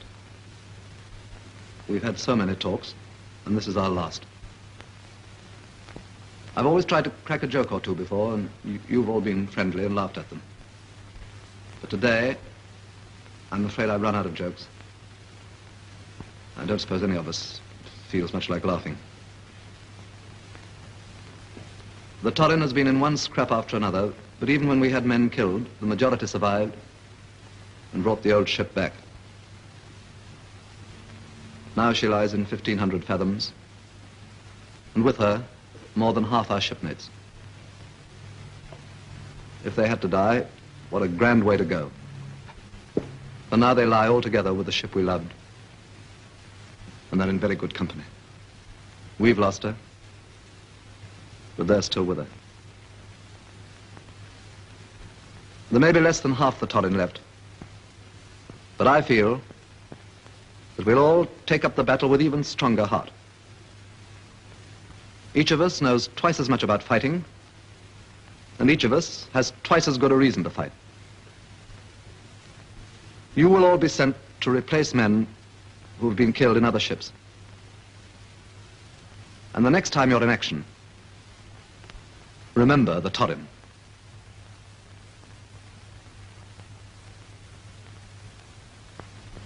I should like to add that there isn't one of you that I wouldn't be proud and honored to serve with again. Goodbye. Good luck. And thank you all from the bottom of my heart.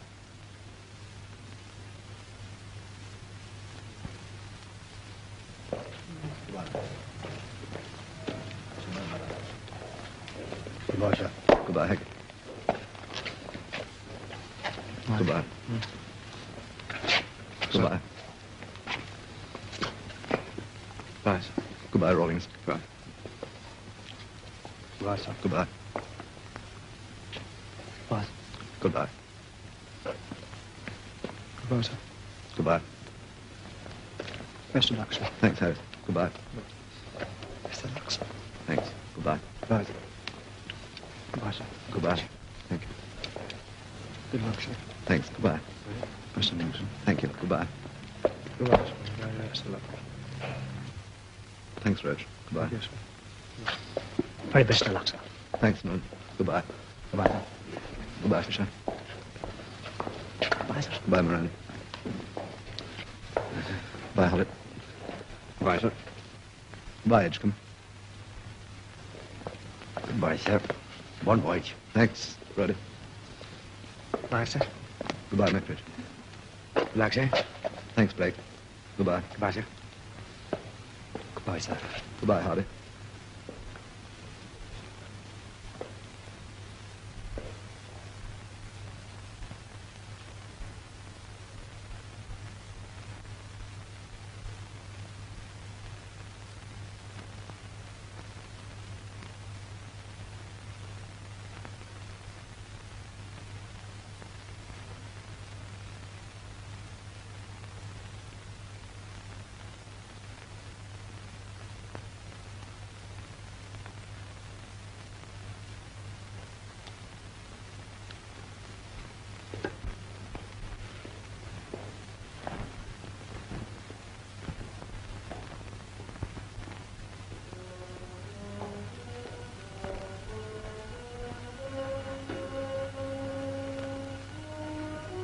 Here ends the story of a ship, but there will always be other ships, for we are an island race. Through all our centuries, the sea has ruled our destiny. There will always be other ships and men to sail in them. It is these men, in peace or war, to whom we owe so much.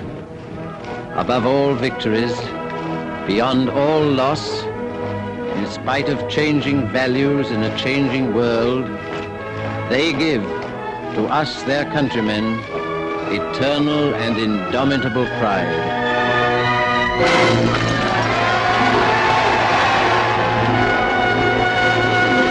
Open fire! God bless our ships and all who sail in them.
Looks like I'm back in the movies again, doesn't it?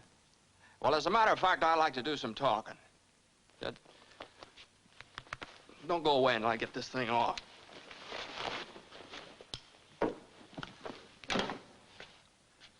Now, it isn't as if it was a chore for me to talk to you because I want to speak on my favorite subject, the Army Air Forces. I can't speak from long experience. I've only been in the service a year, but I've learned a lot about what the Air Forces have to offer. That's what I want to talk to you about. Right now, the greatest mass mobilization in the history of the world is taking place. Men from cities, towns, farms, married men and single men, brothers, sweethearts, husbands, fathers and sons, businessmen and workers from the factories, and students from colleges and high schools all over America. They're mobilizing, joining up, or having their numbers pulled out of a fishbowl. And this war we're fighting today and tomorrow and the next day until we win is a war of the air. And the whole world knows that. Our factories know that. So interceptors, pursuit ships, light bombers, medium bombers, and flying fortresses are rolling out of those factories. 65,000 fighting planes this year, 100,000 fighting planes next year. And to keep them flying, 2 million men. Now that's where you come in. The Army Air Forces need 15,000 captains, 40,000 lieutenants, 35,000 flying sergeants. Well, how about it? Well, let's talk it over. Now, make no mistake about this thing, fellas. We're all going to be in this war soon, sooner than a lot of you realize. And nearly all the officers of this great Army Air Force that they're building today are going to be drawn from the ranks of you men, from high schools and colleges, those who join as aviation cadets now. Well, now, before I go any further, are there any questions? Yeah, sure, I've got a question. Okay, shoot. Well, I'd like to join up, but I've got about a year of college left, and I'd kind of like to get that diploma. Well, why not? The Air Forces want you to get your diploma. Fellas like yourself, either in high school or college, can enroll in the Air Force Reserve, continue with your studies, and at the end of the term, or when you get your diploma, you'll be taken in as a regular cadet, if you pledge now. Well, thanks. Okay, don't mention it. Hey, I'd like to make the Air Force, but I'm no brainstorm. My grades aren't exactly what they should be. I hear it's tough to get in. Not anymore, it isn't. And that blocked letter you're sporting, that tells me a lot.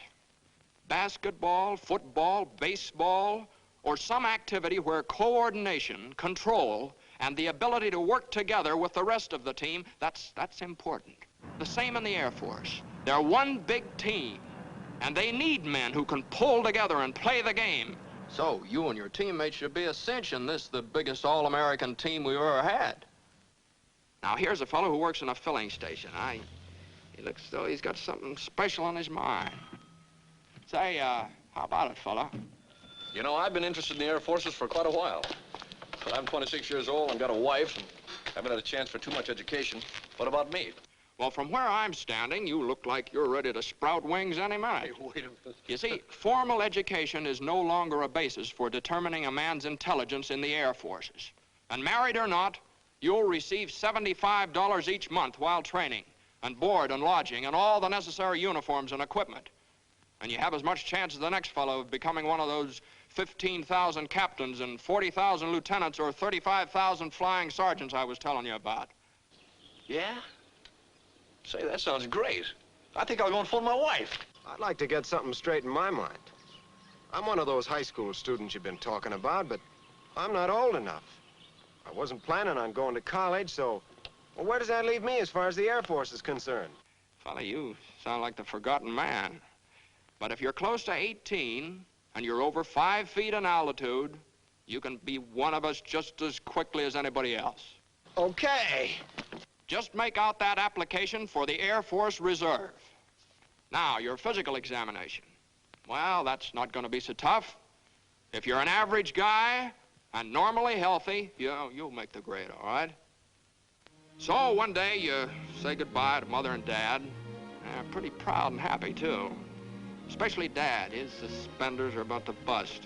Yeah, you say goodbye to Sister Jane and maybe Aunt Minnie. Oh, yeah, Uncle Ben, and Brother Joey. Those first few steps down the walk are the beginning of a great adventure. Oh, wait, just wait a minute now. You aren't going to forget that sweet little bit of something next door.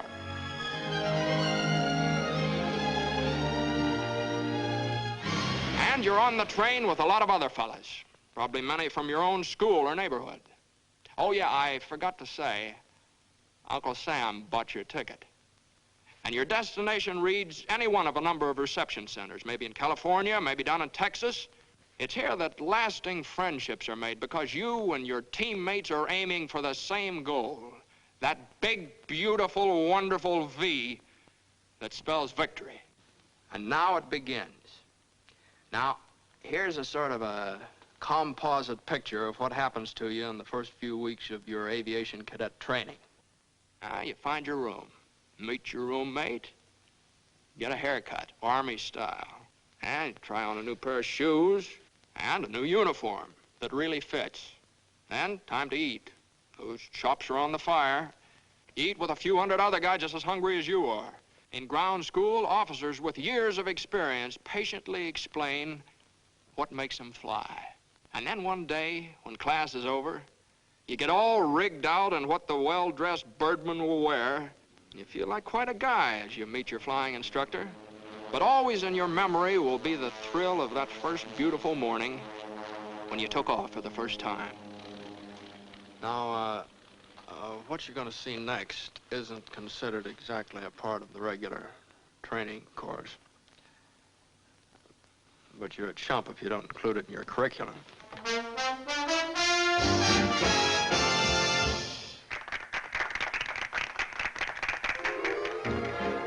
And you find out the effect those shiny little wings have on a gal.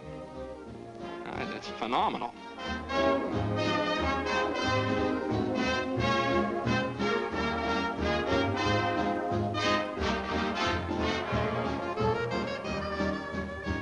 And now, mister, take the air. And he did.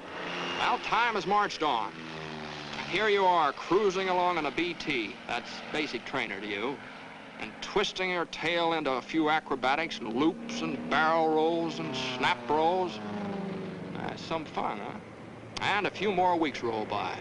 You find yourself in still another plane. An advanced trainer this time. Yes, indeed, you're really getting up in the world at the rate of nearly 200 miles an hour. But you think this is something.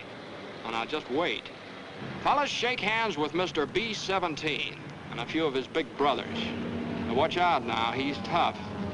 Those four motors roaring through the sky like a thunderstorm, they can't fool with them. American workmen, the finest master mechanics in the world, put those motors together.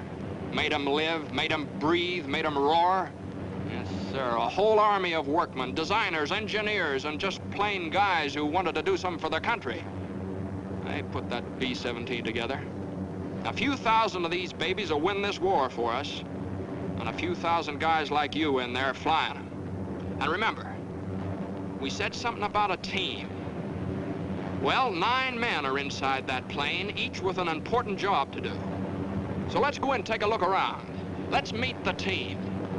Yes, sir, 9 fellas like yourself working together, as closely coordinated as a precision watch. Now get this straight.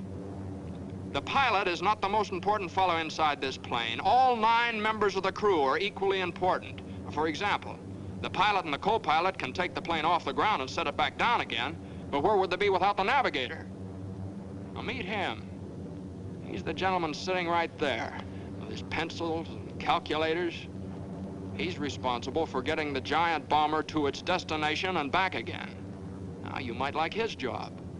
Now, this fellow's a second lieutenant, draws $245 each month, and although he was good at mathematics, he didn't graduate from college. But he learned that the Air Forces could use his talents, and now he's a necessary part of the team. And now let's go up into the nose of Mr. B-17 and meet somebody who has an important job in that department. This is the bombardier, the boy who doesn't miss.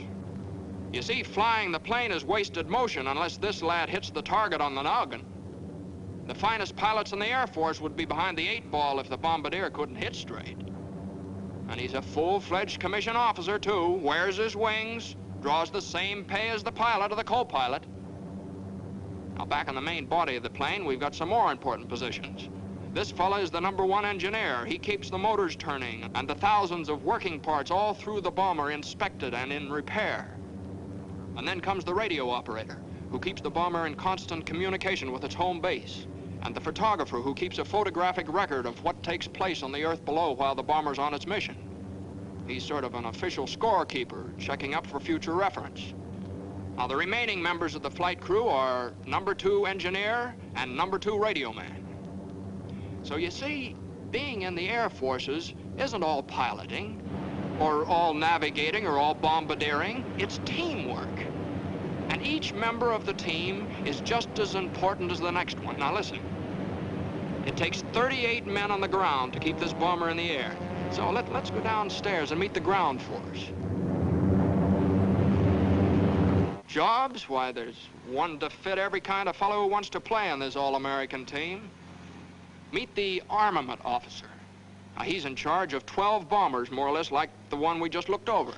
It's his job to see that the bombs are loaded and the machine guns, and a general all-around checkup. See that bar on his shoulders? Well, he ranks just the same as the pilot or the co-pilot or the navigator or the bombardier. And to get this fellow's commission, a little engineering or physics in college would be a great help. Flight plan will follow after departure. And there's a fellow whose job takes a back seat to nobody, the communications officer. Those bombing and fighting planes up there, they depend on his work. He's part of the team. And how does a fellow get a sign like that on his door? Well, engineering officer Captain C.D. Burns had 3 years of college. He studied aerodynamics, and those qualifications quickly awarded him his commission. He's in charge of all mechanical details and has a full crew of technically trained enlisted men to supervise. Now, another opportunity for you specially minded fellows is to be a meteorologist. If you do, you'll be assigned to a post where all military missions will be guided by your reports. Yep, and you'll get those gold bars, all right, after 30 weeks free training in some leading technological institute. Photographers and chemists. Now, there's a spot for you on the team. In charge of one of the hundreds of fixed or mobile photographic laboratories the Air Force must have. Now, this job, too, gets you a commission as an officer. So, whether you're flying a plane as a pilot or a co-pilot, charting its course as a navigator, acting as bombardier, or in any one of the many technical jobs in the air or on the ground, wherever it is in the United States Army Air Forces, you're part of a team. Now, remember that. So listen to the roar of those motors, young men of America, and heed their call. Soon the skies will be filled with the greatest air armada the world has ever seen. Our own Army Air Forces. The best planes ever built, 65,000 planes this year, 100,000 more next year. That's why we'll lick the Axis, and that's how we'll lick the Axis. Your commission in the Air Forces is waiting. You don't have to have a diploma to become an officer. Join now on the enlistment reserve basis, and then finish your present school or college term before you're called upon for actual duty. If you're between the ages of 18 and 26, with a good bill of health, you can make as high as $245 a month, and with a bonus of $500 for each year of service in the Air Forces. Or if you become one of those 15,000 captains we need right away, you'll receive $430 a month while you serve your country. And you'll be well trained for a good job in civilian life when this war is won. Now, here's another thing. Now, it's kind of hard to explain, but believe you me, it's important. You see, while you're getting all this wonderful technical training in the Air Forces, you're learning about other things, too. Things that are going to pay off in big dividends. You're learning to be alert. You're learning how to handle men and how to do that job with a lot of pride. Yeah, you're learning about courage, too. But you'll know what I mean, and I hope soon, because the Air Forces are proud to think that you might be with them. And by the time you finish your training, America will have overwhelming superiority in the air. You see, the way the Air Forces feel about it They're fighting and they're flying for the safety of our people at home, our mothers and fathers and our sisters and brothers. And to keep the terrible war of destruction that swept Poland and Belgium and Holland and blasted homes of good people in London and Coventry and maimed hundreds of innocent women and children in Nanking and Burma and Bataan Peninsula and Pearl Harbor. To keep that war from our own shores, our cities and our homes.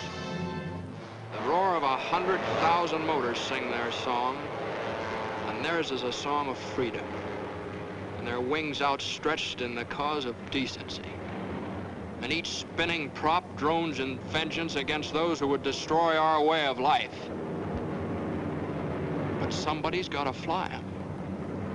A lot of somebodies have got to fly them. Now, this is your place. This is where you'll serve America best. Young men of America, your future's in the sky. Your wings are waiting.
Nearly up the boom, sir.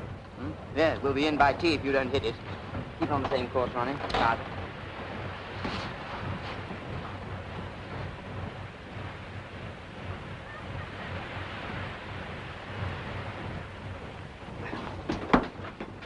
Now, what's the weather like, Coxswain? Well, so. Yeah. Have a pleasure cruise over, number one. Yes, sir. Can I give you a hand, sir? Thanks. Now, what are you doing this leave, sir? It depends on the bank balance. Do you believe, Coxswain? Yes, sir. We've got a wedding in our family. The TI is getting spliced to my sister. Really? Yeah. Oh, it's fine. Don't forget my piece of cake. Okay, sir. Sale all written up? Yes, sir. Here, Frankie. Try and get the salt out of these. Leave it to me, Swain. Well, it's got to be faced.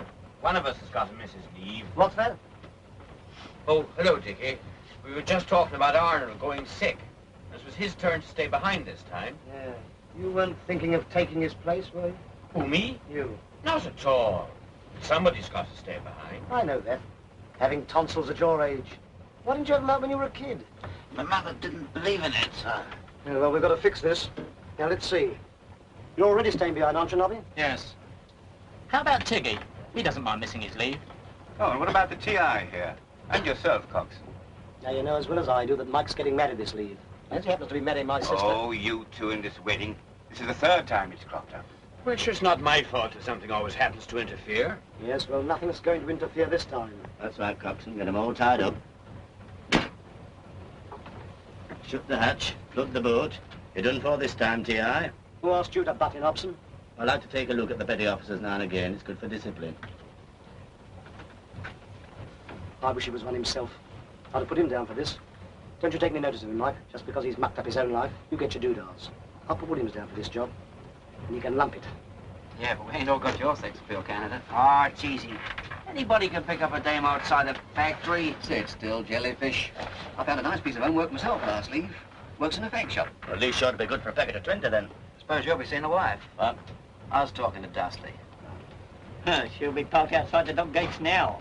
Can't get a female under 40 in my village. Why not Oxford? The Poles have billeted there. You mugs make me sick. Nothing else to think about on leave but females, smart dames, homework. With all the ugly fizzogs we're packed with here, what can you expect? You're safe enough, Spud. The women won't worry you. And why not? You've got no brass. Time you settle all your fancy bets on this trip, you won't have any dough left. I don't need money to enjoy my leave. You wouldn't need much anyway. I'd do it if it'll be more than 48 hours. You like to bet on that? I'm not betting, man, but didn't bargain in more than 48 hours. Oh, go Go jump in your oil tank.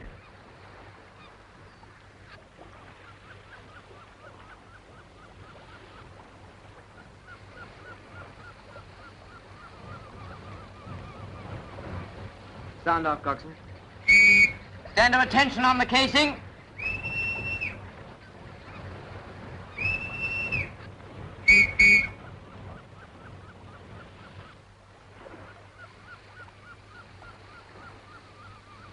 Slow stern starboard. Slower stern starboard, sir.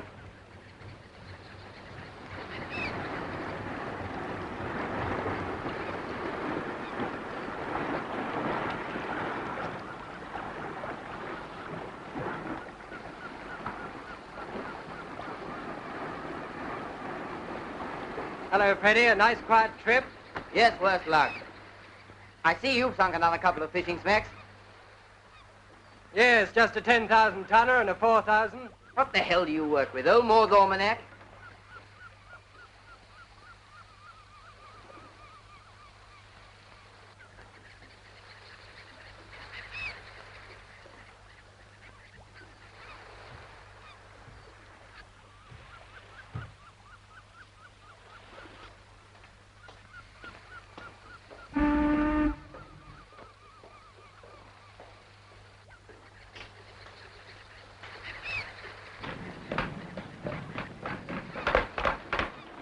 Hello, Taylor. No luck again? Afraid not, sir. Any to fix? No, sir. Crew all right? Just one case of tonsil, sir. Very well. The usual notice for sea. Give leave to one watch. Yes. Excuse me, sir. Gordon? Sir? You going to the wardroom? Yes, sir. Forget me, Grosvenor 2777, will you? Yes, sir. By the way, who are you seeing this leave? Your Aunt Margaret again? I can't risk it, sir. Her husband's on leave.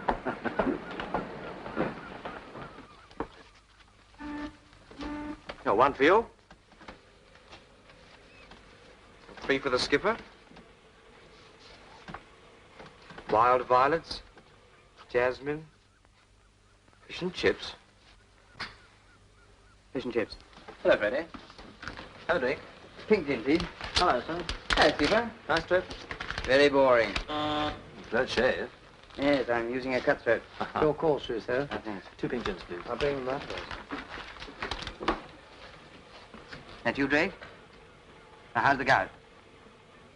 Good. How's the old man? Good. How's the bank balance? Oh. Oh, well, I'll have to manage on my pay. Now, listen carefully, Drake. I want you to ring Miss Seymour. Yes. And make a date for lunch tomorrow. Yeah. Get a 4-pound box of chocolates. 4-pound box of... There is a war on, you know, sir. Is there? I haven't seen much of it lately. Well, use your influence, Drake. Yes. Book 2 seats at the Hippodrome in the evening and table at the grill afterwards. Yeah. Now, Tuesday. Miss, Carter. No, wait a minute. Miss Davis, I think. No, hang on, Drake. Make your mind up, Freddie. That'll be all for the present, Drake. I'll, fix the rest with you tomorrow. Yeah. Goodbye. If you two baboons had even the elementary instincts of gentlemen, you'd... That's a nasty cough you've got, T.I. Yes, sir. No, sir. Something you want to see me about? I want to see Lieutenant Brace, sir. I'm afraid he's not here. Anything I can do? Oh, well, Well, what is it? Well, it's about Petty Officer Arnold's leave, sir. See, somebody's got to stay and take his place. Yes, I think it's arranged William stays. Yes, sir. Well, that's just it. You see, it's very hard on poor William, sir, with his domestic troubles, sir, and his two youngest in hospital, sir. Williams isn't married, is he? Yeah. Oh, yes, sir. How else do you have two youngest, sir? You're not offering to forego your own leave by any chance, are you? Yes, sir. But I thought you were getting married. What's the matter, T.I.? Cold feet? Oh, no, sir. There isn't a nicer girl in London, sir. It's just this... I think a man shouldn't rush at matrimony, like. Oh, I quite agree. I think I'd like just to think it over a bit longer, sir, if you know what I mean. Very well, T.I. I'll fix it. Thank you, sir. Oh, T.I., tell Hobson I want to see him in my cabin, will you?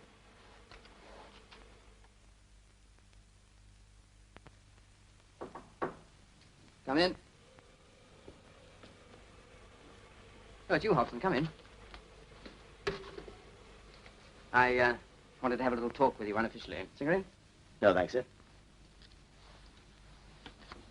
You know, I've often wondered about you, Hobson. Why you haven't gone a little higher in the service. I mean, you've knocked about the world a bit, and you speak a couple of languages, and, well, it seems a pity, really, that a man like you should mess up his life just because...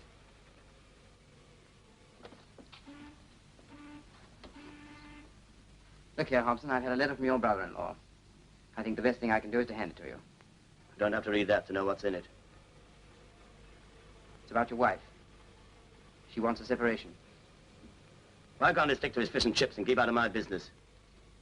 Yes, I'm inclined to agree with you. I don't like the sound of your brother-in-law. On the other hand, you can hardly blame him if your wife... He's always trying to separate us. Never out of the house the whole time I'm at sea. Why'd you give him so much leeway? Appears you went home tight again on your last leave. Made the most of that, I'm sure. Sea course of the deadly sin. Anyway, if I were you, I'd try and get home sober this time. You never know, your wife will probably... Never join the Band of Hope to please any hymn-singing fish and chip fryer. My wife wants a separation, she can have it.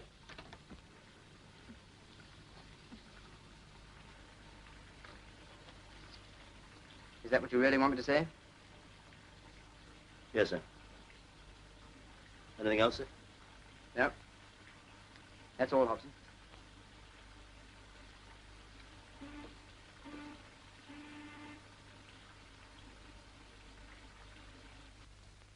Speak to me, Torah. That's Mike, isn't it? Speak to me, Torah. Speak from your heaven. Oh, well, it only goes to show. Yes, they always say that the happiest day of a man's life is the day before he gets married. Yeah, that's right. What do you mean the day before? I tell you, marriage is the finest thing in the world for a steady fellow like Mike Corrigan, especially when he's going to marry a steady girl like our Ethel. Then why haven't you tried it yourself sometime, Swain? Well, that's different. Here, Mike. Mike. Mike, your name's down on this duty list. To stay behind. No! It is, I tell you. Here, Williams, come here. You were fixed to do this duty. Well, you're going to do it. My name is not on that list, is it? That's beside the point. Well, that's good enough for me. Yeah, but... There must be a mistake. There's no mistake. Look, you can see for yourself. It's there, all right. But I can't believe it. Everybody knows I was going to get married tomorrow. I've got enemies in this ship, that's what it is. Well, something's got to be done about it. Ah, what's the use?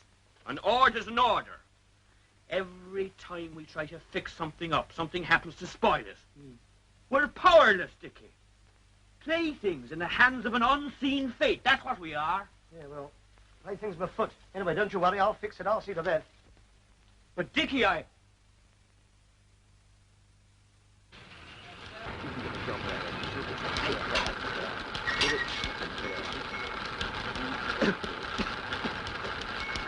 That's pretty wicked tobacco you smoke, Sid. What is it, carpet slippers or something? Well, Jock, you were right about the leave.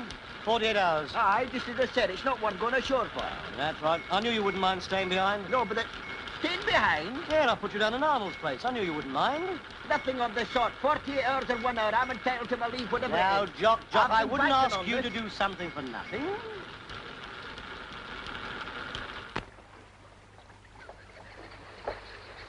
Right, I fixed it. Jock's volunteered to take your place. Come on, there's a boat just leaving. I can't go like this. I haven't got my kit. That's all right. Tud's looking after it. Come on, hurry.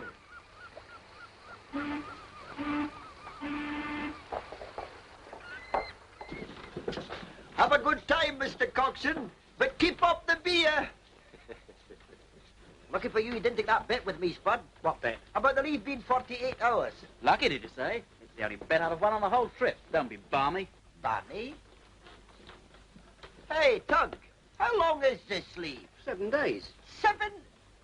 7? That'll be enough for that boat.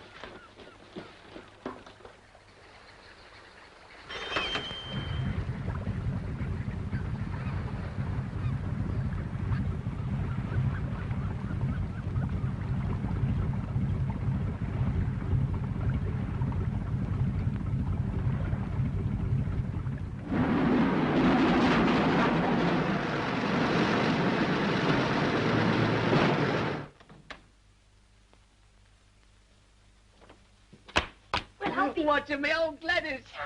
Oh, excuse me, have you any cigarette? Oh. No, thank you. Hello, Ethel. Look what I brought you. Hello, Mike. Hello, Ethel.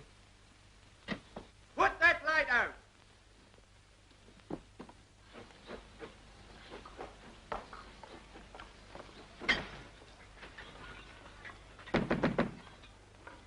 Morning, Mrs. Metcalf. Good morning. Fish and chips for dinner. That's right, Mr. Hobson.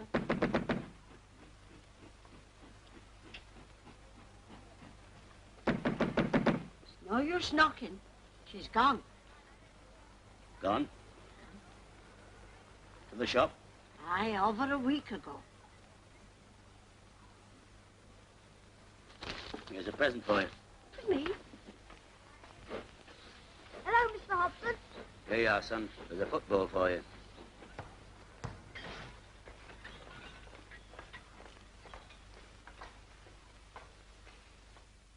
Well, sir, the Sunday morning is the only time we have free now, except for a slight gap after tea on Wednesday. Hello, we must remedy that, mustn't we, Drake? You're trying to pick a fight with me, Rudolph. Now, listen, Drake, this is important.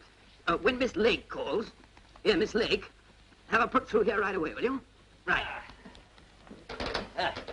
I wish I could get the same kind of kick out of life that some of you fellas get. 7 days leave, sir, if you know what that means. Just started, eh? I have. Army? Navy. Oh. Yes. Hello, my darling. How are you? Wonderful to hear from you again. Is it Freddie? Oh, that's very sweet of you. Mrs. Browning, depot ship here. Bad news, I'm afraid, old man. Order from Captain S. Report back at once. Of course I'm not joking. If you recall this, the Sea Tiger, it's urgent. Get busy on it right away. Yes, sir. Now, how do I know, old man? Probably want you to make up a forward bridge. Now, listen. There's a train leaving London at 2:15 that makes a connection at... All right. You can look it up yourself, then. But you've got to be back here by 9 o'clock at the latest. Right.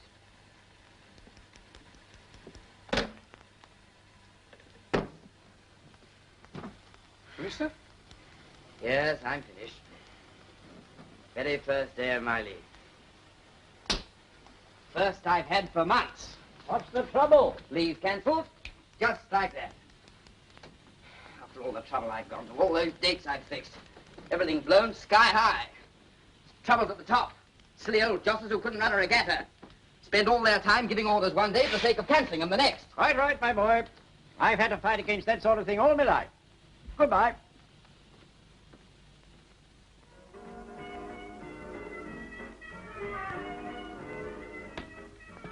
Now, look here, Dusty, my boy.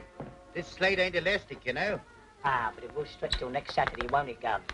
I've got a trouble coming up then, and it's a stone certainty. You're telling me. Ah, here comes old Slim. He's always good for $1. You watch me tap him. Hello, me old Slim. You're just in time. I'm in the chair, and here's a pint of the very best. Oh, thanks, Dusty. I'm glad I found you here. And you, Flunky. Well, all the best.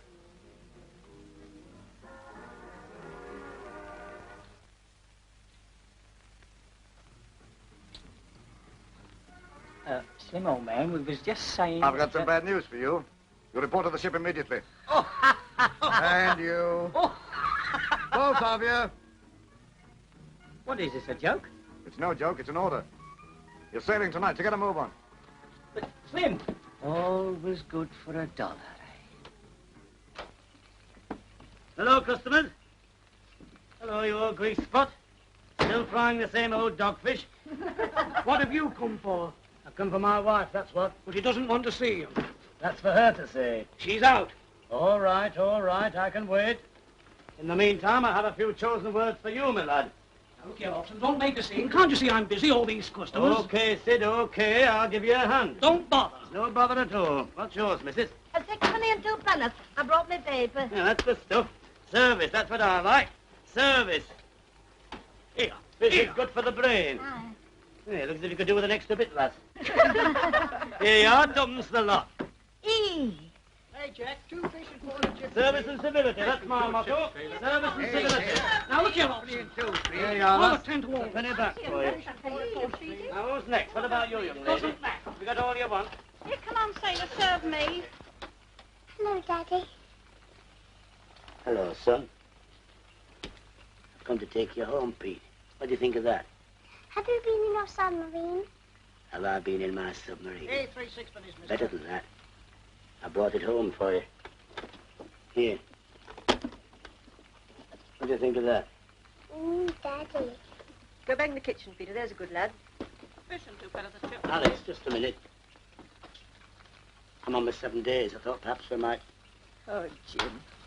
Couldn't you come home sober just for once? It was the same last time, you know. Why weren't you at our house? Look here, Hobson, why don't you go? You keep out of this. You're coming home with me, both of you. Do you understand? Don't you know when you're not wanted? Greasy old hypocrite. You've always tried to separate us, haven't you? Been the same from the very first day we were married. No, You've always tried to do it, haven't you? Always from the first day. You've always been trying to do it. Leave me alone. Get off here. Leave me alone, dear. Leave me alone. Get out of here. Now then. What's going on here? What's going on here? Stop it, you fools. Break it up, break it up. He started it, didn't he, Mr. Baker? Right, he did, Mr. Briggs. You don't waste much time, do you? Are you leading Seaman James Hobson? I am. You'll come back to the station with me then. Can't a chap come to see his wife and kid without being run in? It's a railway station I'm talking about. You got to get back to your ship. So if there's anybody you want to say goodbye to, better be sharp.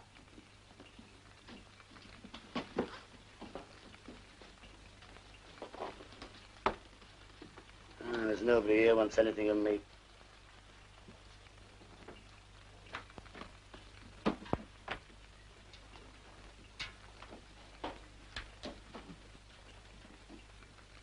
Come on.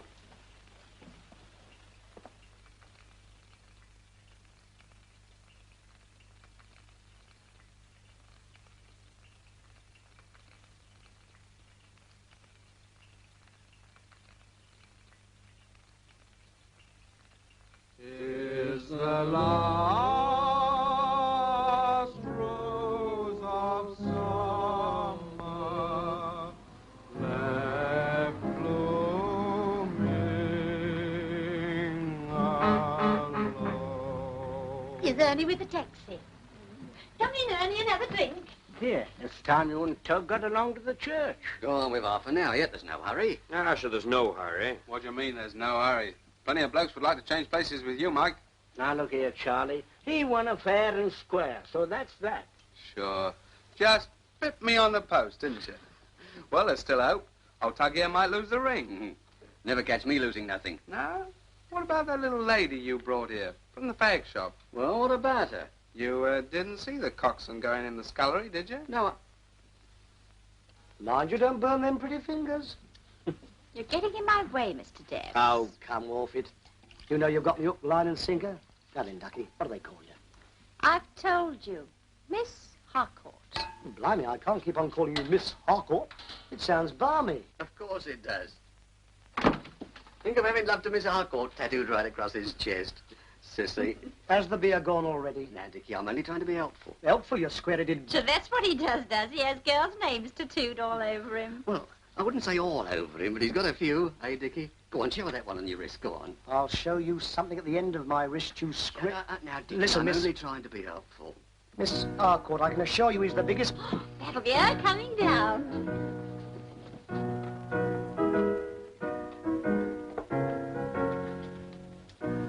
Lovely, darling. Oh, it's beautiful, Ethel. Thank you, Daddy. Very nice indeed. Dandy, doesn't she? Well, Mike, Well, Ethel, you look fine in that hat.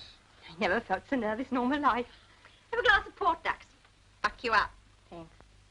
Oh, Ethel, I do believe in this light. How awful it's green. Come, we ain't superstitious here. I was just reading your congratulations when you came down. Ethel, one here for you. A long and happy married life to both, and don't forget to name the first one after me, Auntie May. She's decided what it's going to be. Best wishes, and don't forget to name the first one after your Uncle Fred. Looks as though you got to have twins, Micah. Torpedo gunner's mate, M. Corrington. Return to ship at once. Sailing tonight. Catch train at... It's a recall. At least, sounds like it. Let me have a look. There's one here for you, Dickie. Yes, it's a recall, all right. Now, isn't that just my luck? Oh, there must be some mistake. No, there's no mistake. There nearly was. What you mean, Ethel? Gave yourself away, didn't you, Mike?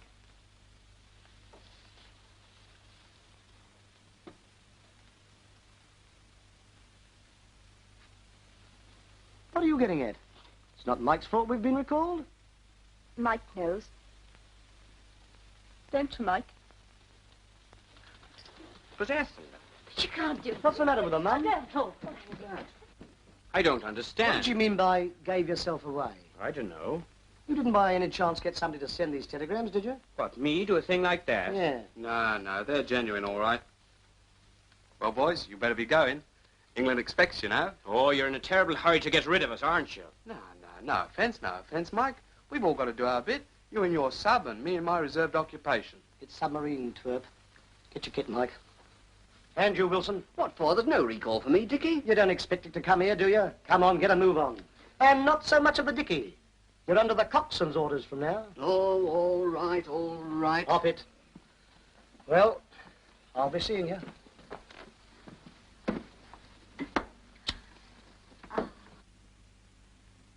Come on, Mike. We can't hang about here all night.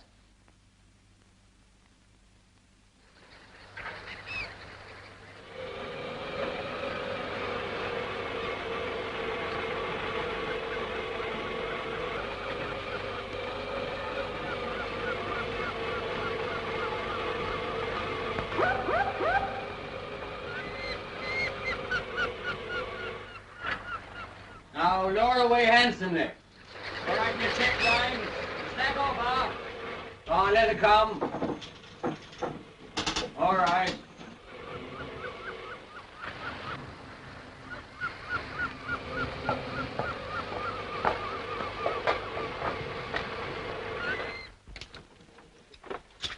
Engine room all present, Chief? Aye. Have you had a bonny leave, Mr. Coxswain? For myself, I wouldn't have thought it was worth going ashore for. Leave? I nearly ran into myself coming back. Well, are you satisfied now? What do you mean? You accused me of sending those telegrams. Oh, I said there was something fishy about it. Well, how do you think I feel about it? I'll fix it up with her on my next leave. You see if I don't. You expect to find her waiting for you, sitting on the doorstep when you get back? A lot you know about us dabs. Okay for grub, pan fry? Okay, Swine. Okay. Our engine room all right, Coxswain? Yes, sir. We filled up with 3 from spare crew. Yeah. Oh, you couldn't tell us where we're going, Swain, could you? No, I could not. Secret orders to be confided to nobody below the rank of coxswain. They'll expect somebody below the rank of coxswain to carry them out,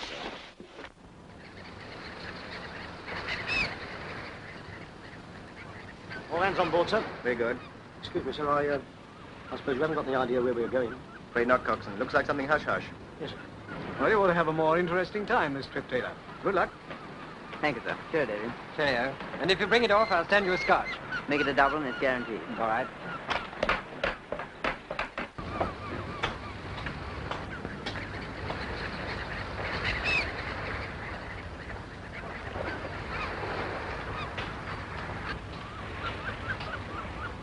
Well, I hope I do have to buy that double, sir. I hope so.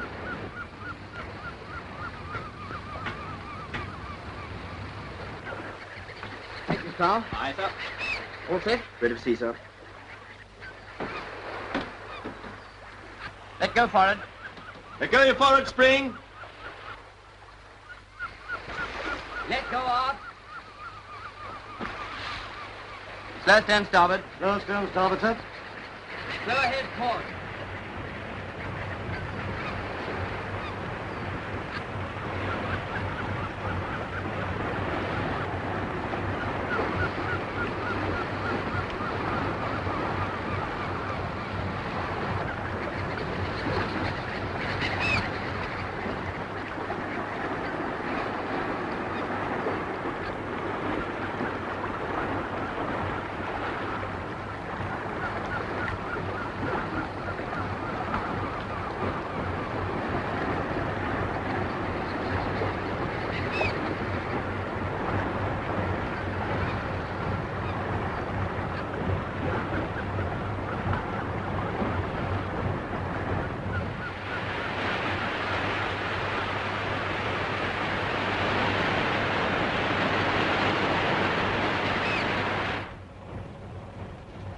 Maybe die to trim, sir. Just a minute, number one. I want to talk to the crew. Do you hear there? Do you hear there? Stand by for the captain. It's the captain speaking. Well, as you've probably guessed, it's a special job this time. And what's more, it's not a long one. In fact, we're due to be back in 4 or 5 days. We hope. The Admiralty has learnt that the new German battleship, the Brandenburg, is about to leave Bremerhaven for her trials in the Baltic. To get to the Baltic, the Brandenburg will have to pass through the Kiel Canal.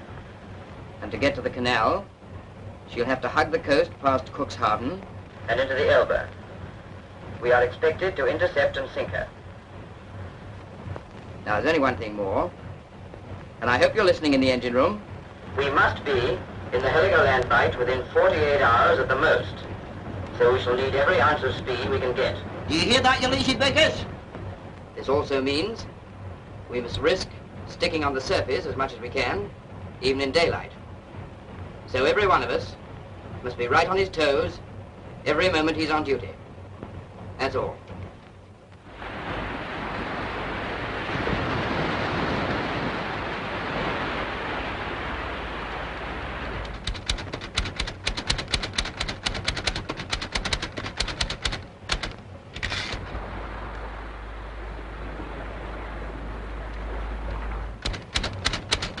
Continue at surface.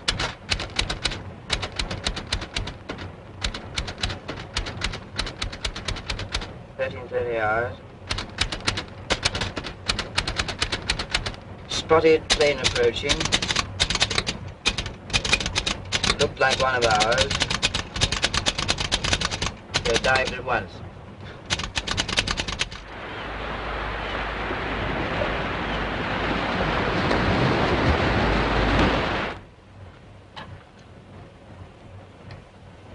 No wonder they're cutting dog racing. Sparker says enemy transmission getting louder. We're in the danger zone all right now. Oh, blimey. And that's on the surface. That's to keep up speed, that's all, like you said when we started. I'd sooner we were underwater all the same. That's what a submarine's for. Sub for under, marine for water. Marine for water. Not any of the marines out of the known. Bravo! Come on, Tug, what kept you? Oh, tough. I'm starved. I'd like a word with you, T.I. Uh-huh. You remember that little girl in the fake shop, Gladys? Well, what's about it? Well, I was thinking, as you won't be needing this ring anymore, perhaps we might be able to do a little deal. Who says I won't be needing that ring anymore? Well, of course you won't be needing it if you... Now, look here, Mike. You never kidded me. I always knew you never liked the idea of marriage, and what's more, neither did the bride. And you didn't have to look far to see the reason, either. What do you mean you didn't have to look far to see the reason? Why, that bloke at the piano. What's about him? Mike, why, didn't you see the way that he... Oh, hello, Coxon.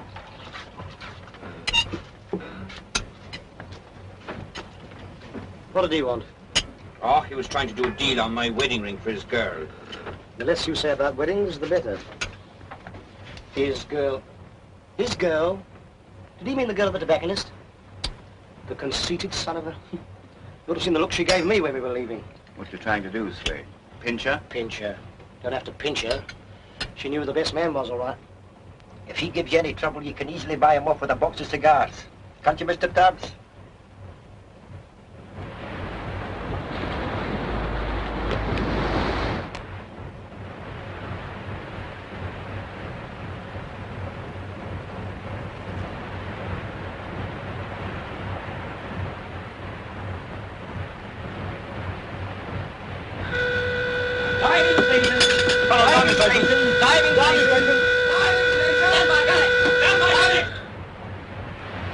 German rescue boy, sir. Green 3-0.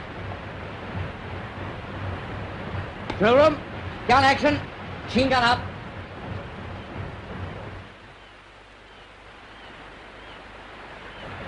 I don't think we need worry about them, sir. They seem to think we're a U-boat. Well, they're bound to report seeing us, and the German Admiralty will soon check up we're not.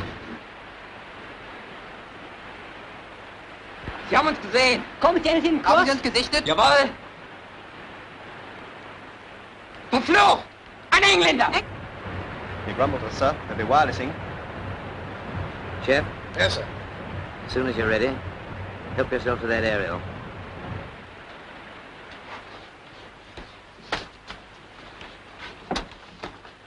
Du bleib oben als Ausguck.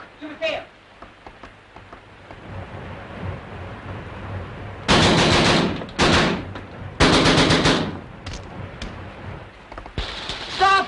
Stop! Halt! Stop! Wir kommen! Wir kommen!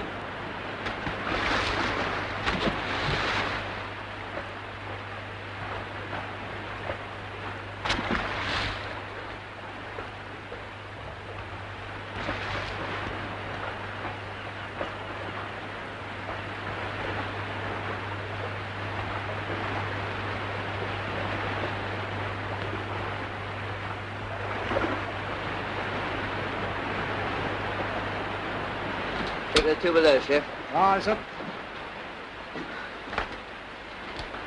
Is this your international law, Herr Kapitän? To shoot helpless airmen from the rescue float? You weren't, of course, using your radio to give us away. I'm sorry we shot down the aerial before you could get anything through. You were very quick, Herr Kapitän. Sir, listen. Very quick, Herr Kapitän. Down, everybody. Come on, down you go. I got down. Oh, yes, you do. Come on.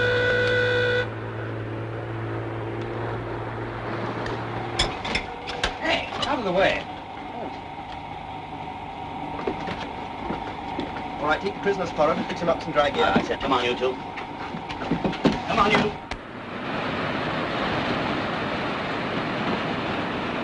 Up, Pinto. Well.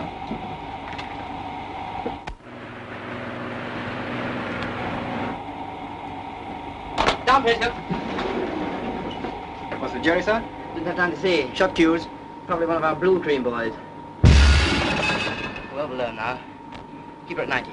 90 feet, sir. Now, this'll do for you. Sheffield Wednesday. And these will keep them quiet. And use this option if they give any trouble. Now, what have you got for him? Oh, make a brownie of you. You got something nutty for this little lad? What about this? Yeah. I bet this grub's cold. Yeah, I thought so. Wilson! What do you want, Swain? I want to have a word with you. About that girl, you know. Love to Miss Harcourt wouldn't look right across a man's chest. Uh-huh. You remember you suggested I should show her this? Yeah? Well, that's just what I'm going to do, and it's not going to read the same. Now, suppose you get your tattooing outfit out and change it. Oh, is that what you want? I'll pay you for it. Yeah, but you can't expect anybody to alter Nellie into Arabella. Arabella? So that's her name? What, the girl in the fag shop? But I thought... Yes, that's the one, Mike. That's right, you know. Arabella. It's going to cost you something, though. 2 bob a letter. Arabella's a long name. A-R-A-B... All right. The missionaries taught me to spell. You can use some of these. Look, change the Y to an A, The end will be, I'll put ARA in front. Oh, yeah, but it'll want some twiddly bits round the design. I'll give you a quid for it. A quid? A quid. Done. Yeah, I figured that's just about how much your love for it was worth. Now you can start to work at it as soon as the changeover comes. And get some more sausages and make them up this time. Vital piece of secret when I know. It is a battleship which you go after. All right, I'll take your word for it. Get this inside of you. I tell you also which it is. It is a Brandenburg. Brandenburg? That's a kind of cheese, isn't it? Was sagt er? Das Brandenburg eine Sorte Käse ist. Käse? Ja, selber ein Käse. Käse für den englischen Magen nicht so leicht zu verdauen ist, was?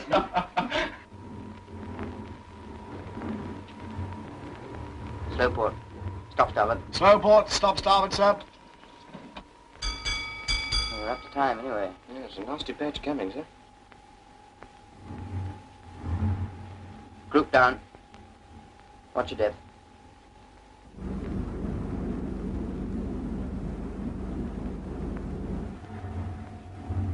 Was war das?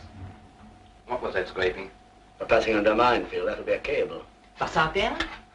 Die Kabel von Minen. Minen?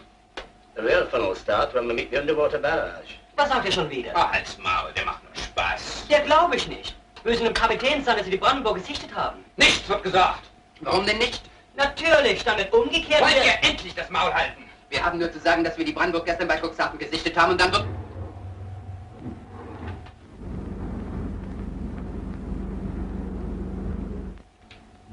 Schon wieder! Ich gehe zum Kapitän! Ich muss zum Kapitän! Lass mich los! Ich gehe zum Kapitän! Bitte ruf den Kapitän! Bitte ruf den Kapitän! What's the matter with him? Oh, he's only nervous. I'll get you some more grub. Mike, look after these birds, will you? Aye, but I like it too. I'll get you some, too. Ah, sure, what you worrying about? They're your own minefields, aren't they? Captain, sir. Yes, what is it? Report on the prisoners, sir. They say they saw the Brandenburg today before they were shut down. It was then passing Cuxhaven, sir. How'd you know that? One of them got scared. They wanted to tell you this so that we'd turn back. Oh, I see. They want us to turn back, do they? If they're right. She was passing Cuxhaven. She'll be in the Kiel Canal by now. By the time we get anywhere near it, she'll be through it into the Baltic. This is exactly what those jellies want us to believe. That's why they told Hobson that. They didn't tell me anything, sir. I didn't let on I knew German.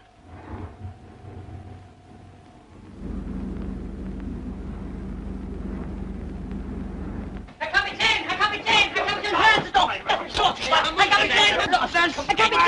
Dort her! Schaut schnell auf! Du! Das! Nein! Lass ihn los! Hey!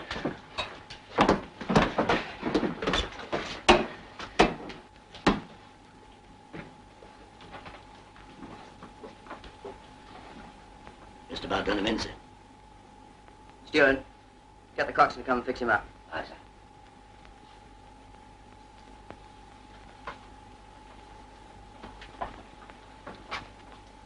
Was war es,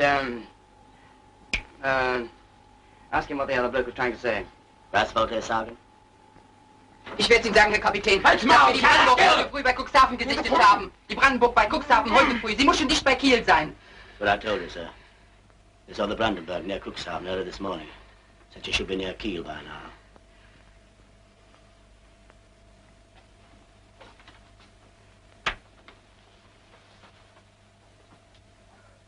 Du feiger Hund.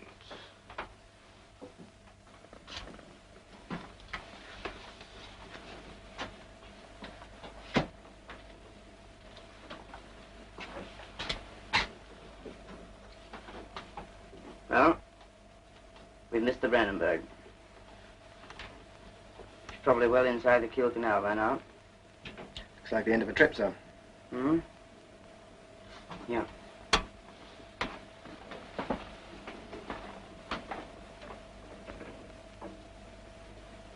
No, it isn't. We're going after her. We're going into the Baltic. It's a hell of a trip. Smack through the nets. For speed, we'll have to chance every hour we can on the surface. What you say, can do? Yes, sir. Right.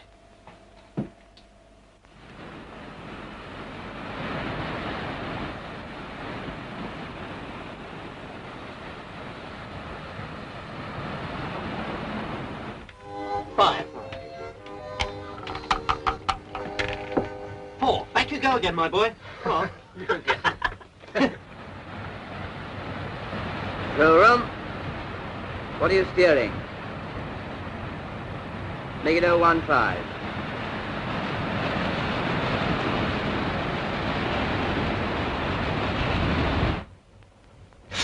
Can't you be more careful? It's the rolling, Swain. You can't blame me for the weather. Yeah, but you haven't finished one letter yet. Well, it's blotting the old ones out that takes the time. The daft things men do for women. Oh, steady, you twerp!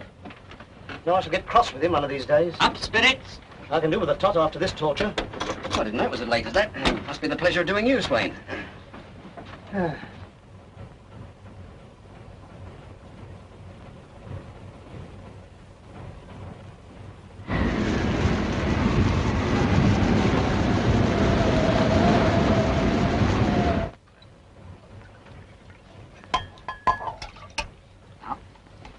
What's that you're making, Oxford? Oh, just a little brooch. I thought I might use it as bait on my next leave. I see, a nice piece of work for a nice piece of work, eh? All right, lad, sit down. Did your boy like that model you made for him, Hobson? I didn't give it to him, sir. I lost it. Oh, hard luck. That's the lot, sir. All right. I've got plenty more of this stuff, Hobson, if you want to make another. Something better to do with my time than make gewgaws. Blue watch, patrol routine. Wish I was in the army. And it's raining like stink.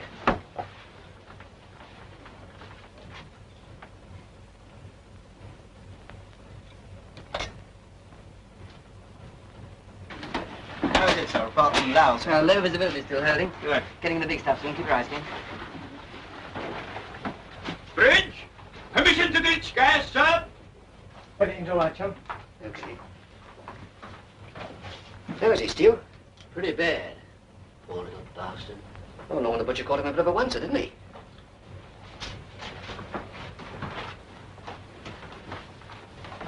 All right, Stuart. How's he? I'm afraid he's worse, sir. Poor little bastard. Afraid he's for it. Yes, looks like it. Tell me, Tog, how's the tattooing going? Oh, all right. Uh-huh. Arabella's a long name, isn't it? A bit longer than Gladys. Uh-huh. Tog, you know, the other day you were saying something about Ethel being interested in that piano fella. Oh, yes. I expect she just wanted a bit of music, Mike, that's all. Do you think so? Yes, of course, that's all it is. Uh-huh.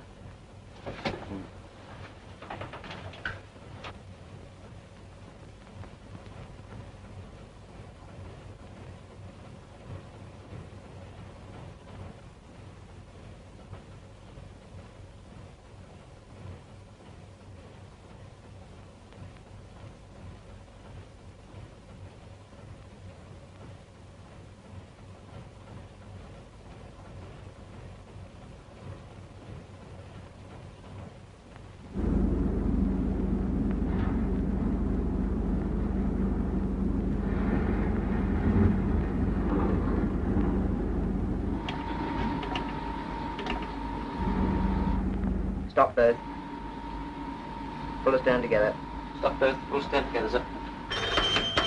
Full of staring together.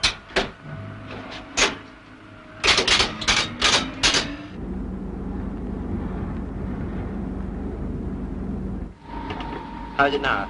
Still foul, sir.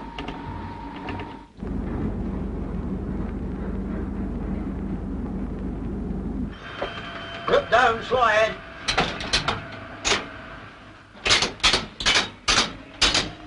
Root down, slow ahead. Well, what next? Wait and see, my boy.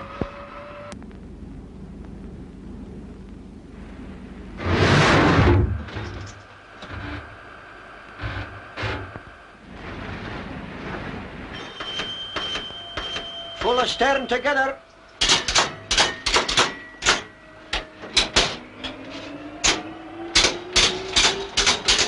Port motor going full of stern. Going full of stern. Group up. Pull ahead together. Pull ahead together, sir.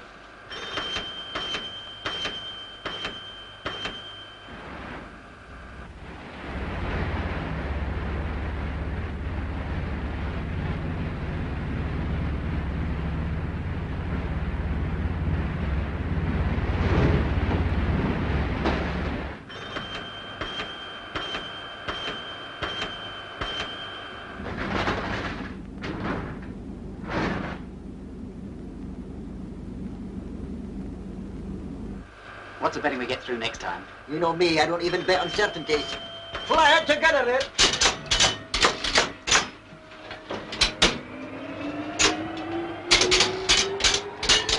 What motor going full ahead? Going full ahead.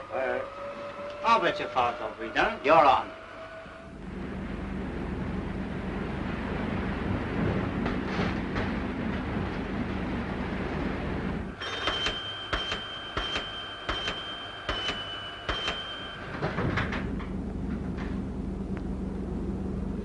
Just going to do it when that ruddy telegraph flashed. That's right. Him and the skipper's got to work an agreement. Anyway, Spud, 5 bob. Chalk it up.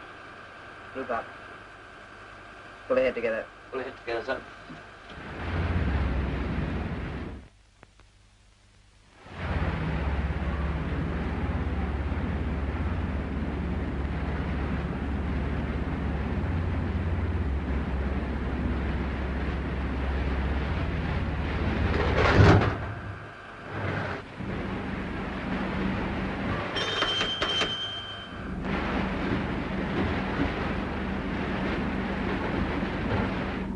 Made it. Group down Slowbird. We're among the rough stuff all right now, sir. Yeah, it'll be fine till we get to the Baltic. We'll need all our luck for the next couple of hours. Keep your fingers crossed, Dusty. Aye, aye, sir.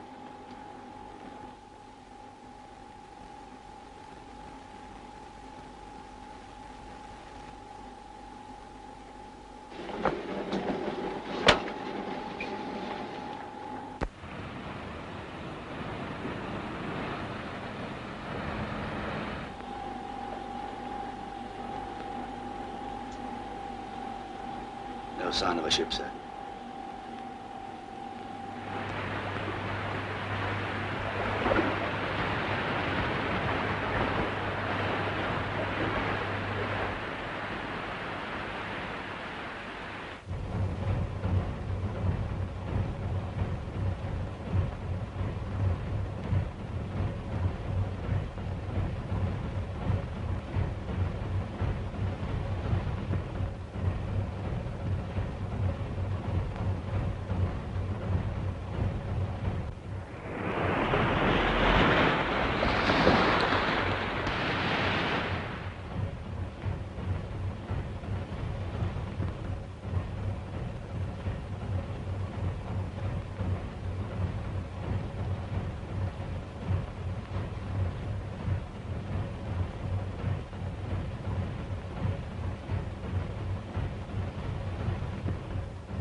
What kind of a gewgaw is that, Hobbs? Another sea tiger?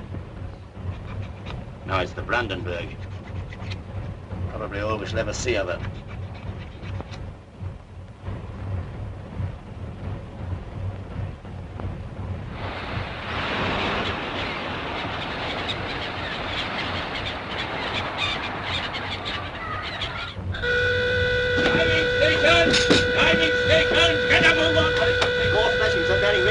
Some distance away. Up, Periscope. Well, dinner dive, Swain. Dinner dive, son.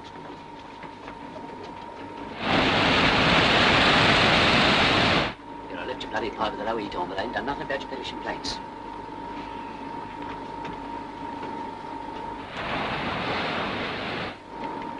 No sign of it now. There it is.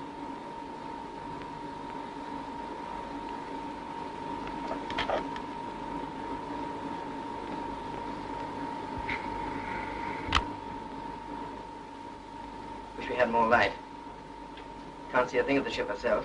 Soon be full daylight now, sir. Still see our light flashing. Seems to be moving. Ship's head? 080, sir. Starboard 15. Starboard 15, sir. 15 is starboard on, sir. No more Morse. If she holds her course, we ought to be closing on her. Down, Periscope. Stop starboard. Full ahead port. Stop! Starboard! Full ahead, port!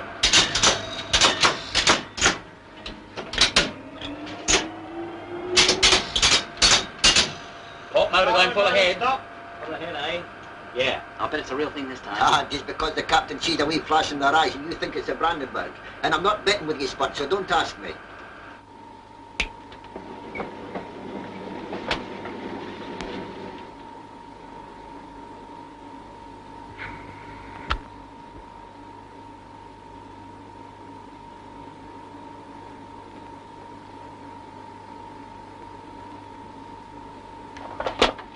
Stop starboard, slow port. Destroyer, maybe a screen. You getting anything? No, sir. Wait a minute. Picking her up now. Two of them. Up, periscope. Heading green 50.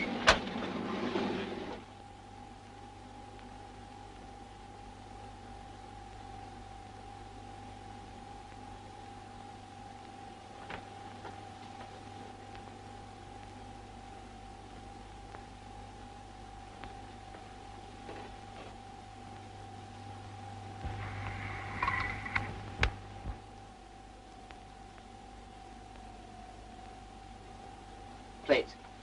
Plates.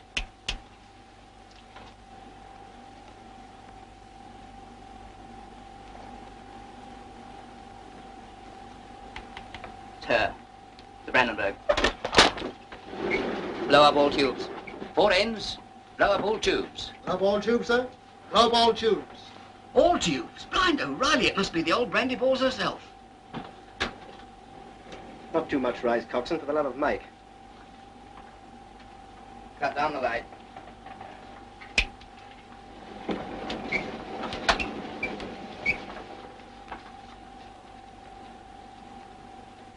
Right. Start the attack. Start the plot. Keep the confounded boat level, number one. She's bouncing about like a pea in a blasted drum. Enemy bearing. Read it, somebody. Green 40. Enemy bearing green 40. I'm 7 degrees on her port bow. 7 degrees in No, 8. No. 12. No. I can't these ruddy hands steer straight when I'm looking at them. Make it 8 degrees on the bow. Range. Damn it all, number one. Can't you keep the basket level for 5 seconds? Down periscope. Let me know when you have some sort of a trim, Mr. Brace. That's better, coxswain. Call the range 7,000 yards. Can't see much more than mast and funnels yet. Keep her up now. Bit of a rise, coxswain. Don't wring our neck off. Pump on A. Better come up, coxswain. Stop the pump. I said stop the bloody pump. Will you keep awake? Steady at 35 feet, sir.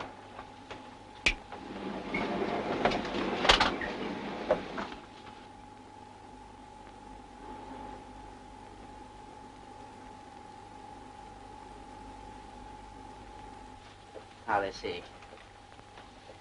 Ah. Bearing? Green 60, sir. 11 degrees on her port bow. 11 degrees on port bar. Enemy's course 260, sir. Range? Now.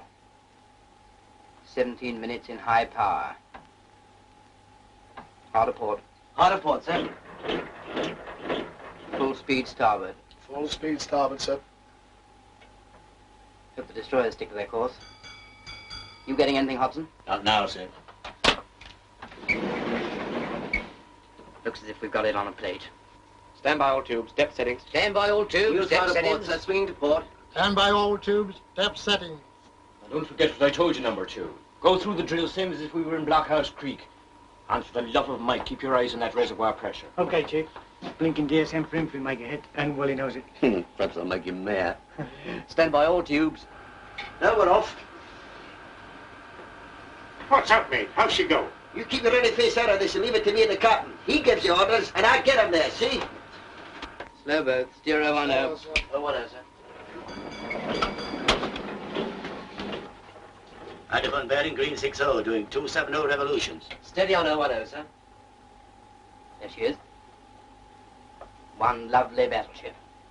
Bearing? Green 6,000. Range?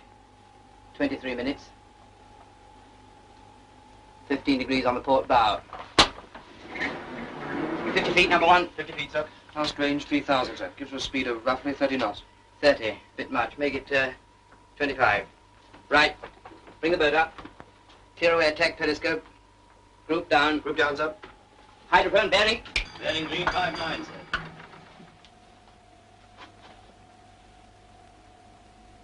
Bearing on. Green 6,5, sir. 30 degrees on the bow. Destroyer. Port wing of screen. 1,500 yards. Next tow's going to be troublesome. Stand by to take it down low, number one. We should be bloody close. 800 yards off track, sir. Still on the same course. Right.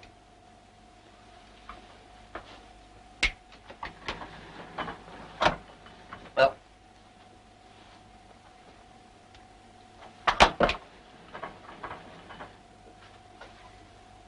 Looks faster than 25. Give her 28 for luck. 28, sir. Control room. All tubes ready. Captain, sir. All tubes ready. Good. Now watch your steering and keep her down for the love of Mike. Dive home, coxswain. Open bow buoyancy. Well. Vector angle 17 degrees, sir. 17 degrees. Stand by. Stand by. Stand by.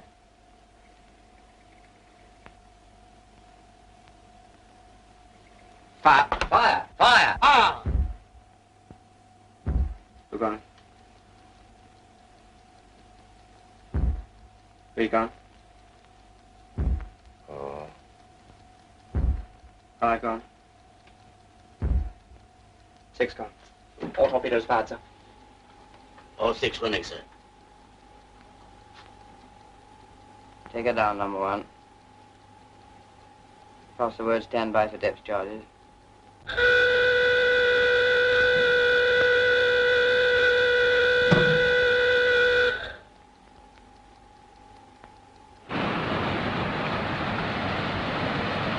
Torpedoes! Dive boat! For house! Should have our first strike in a few seconds, sir.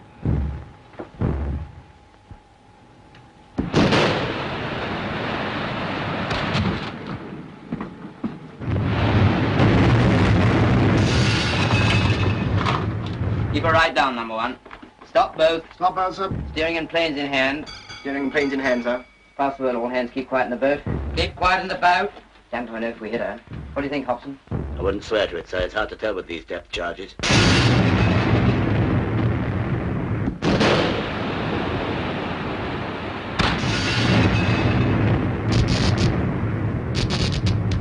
What's all the fuss about, mate? Don't thou shake us up those bangs. You shut your mouth and mind your ruddy pump. All right, I'm all right. Only if I've got to die, I want to know how it happened. Matter of interest. Listen all round carefully. Something on Red 30, sir. Coming this way.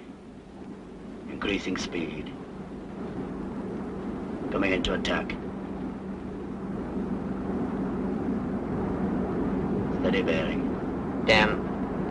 Stand by for versus me, number one. Passing very close, sir.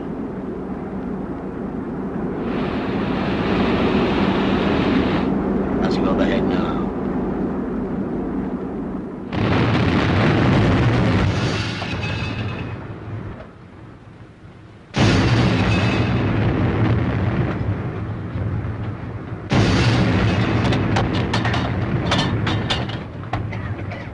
Pump on engine room bilges. Pump on engine room bilges. Secondary lighting.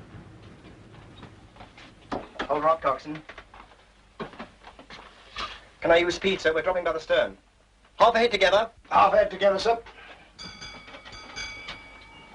Captain, sir, we've got a nasty leak in the water room and we can't get a suction on the pump. Right, get a bucket team going, Coxswain. So give us those buckets, Penfry. Take out the lofty. Okay. Get all the buckets you can find and bring them on. You need more plugs. Bring some more plugs.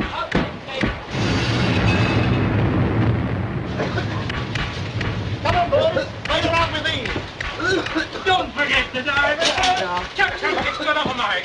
Some more coming along. I just in time. You are. Come on, chain up there, chain up. T.I., the main line's gone off. We've got to dump this stuff in the four-inch bilges. All right, we'll make a chain. Chuck, Hey, hold on.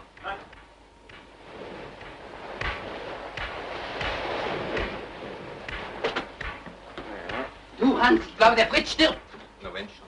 Du brutaler Kerl, sag's dem mal. Hier. Ah, what's the matter with you now? May not interest you, mister, but I think the patient is dying. Oh, you take my place then. Go on, come in there.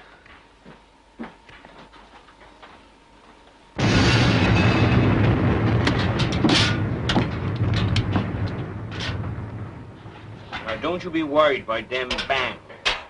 There never was anybody... I'm afraid he's finished dying.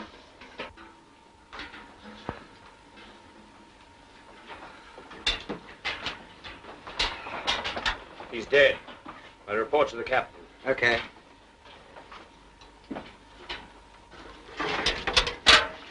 Soon fill the bilges at this rate. Don't worry, chum. We got 4 teetotalers drinking them up the other end. Go on. Getting nearer now. Getting faster. Speed increasing. Right overhead now. Captain, sir. Captain report the death of German prisoner Fritz, sir. Oh. Coming up, number one. Stone's beginning to rise, sir. Good. What'd you say, T.I.? German prisoner dead, sir. Oh, yeah, I'll pick that up later. Keep working on that forward pump there. Water dropping, sir. If we keep this bucket drill up for another hour, we'll have broke the back of it. That's the stuff to give him. Keep him at it. Aye, aye, sir. Coming into attack again. Increasing. Hope he makes a muck of it. What about all our sweets, Coxswain? Beg your pardon, sir? Sweets. Sweets, I'll send for them, sir. Lofty, Yes, wait. go forward and open up the magazine. Next to the Star Shell ammo, you'll find a tin marked white lid. They're suckers. Bring them here, Owen. Right, sir. It's the after fuel group, sir. That last package done it in. Barely 500 gallons left, and we're still losing it. Apart from losing the oil, we must be leaving a trail of it on the surface. Destroyer coming into attack, sir. So it's only a question of time. As I was saying, it's only a question of time before they hit the bullseye. You know, until these jerries think we're a goner, they're going to keep at it.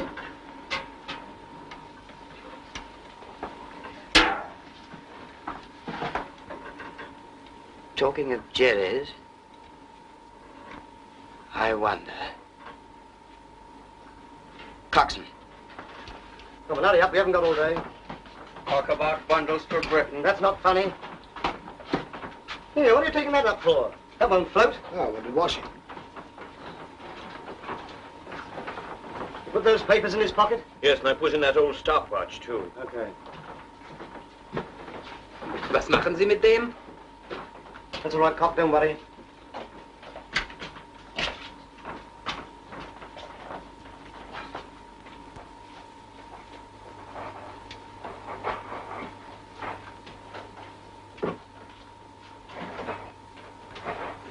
Leave it to me. I'll manage a money back for you, sir. Fine. Better warn everybody we're taking a big angle on. Aye, aye, sir. Take over, number one. I'm going forward in a minute.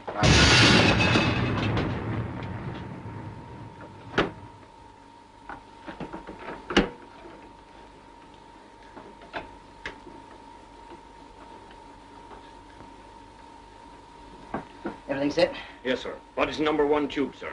The navigator's coat and cap, coxswain's underclothes and my trousers, sir. Good. Better fix another tube full of water. I want a really good splash. Aye, sir. Wait for the order. Hang on like grim death. Aye, sir.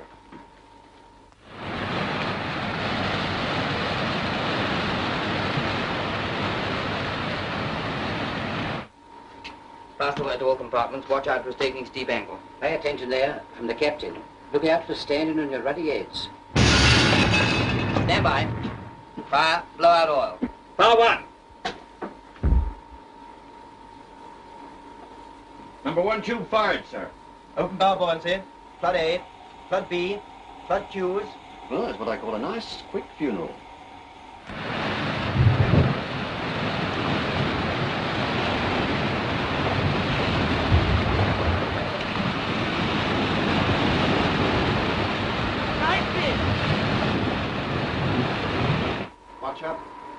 ahead together. I'm head together, sir. 10, 12, 15. Lovely.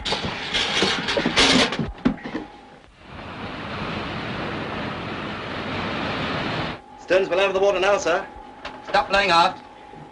Flood after tanks. Let her go down.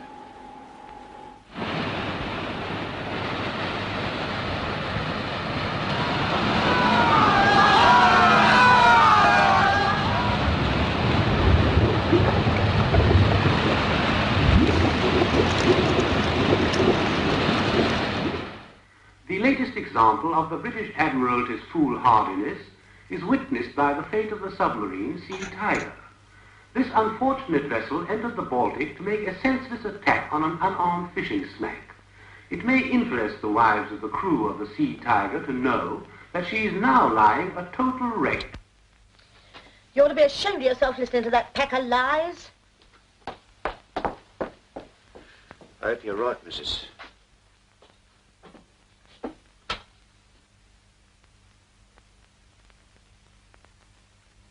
No, miss, there's no news from the Admiralty.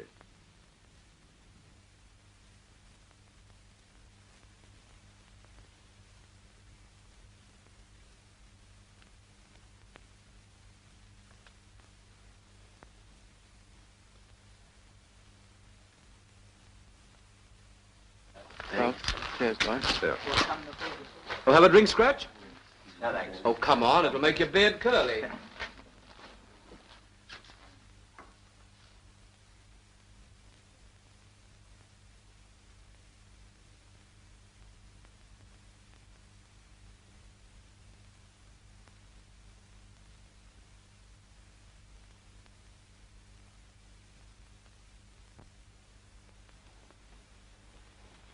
Hobson, what's the longest time you've ever been down? We could last the night if you put a sock in that jaw of yours and save oxygen. Jack?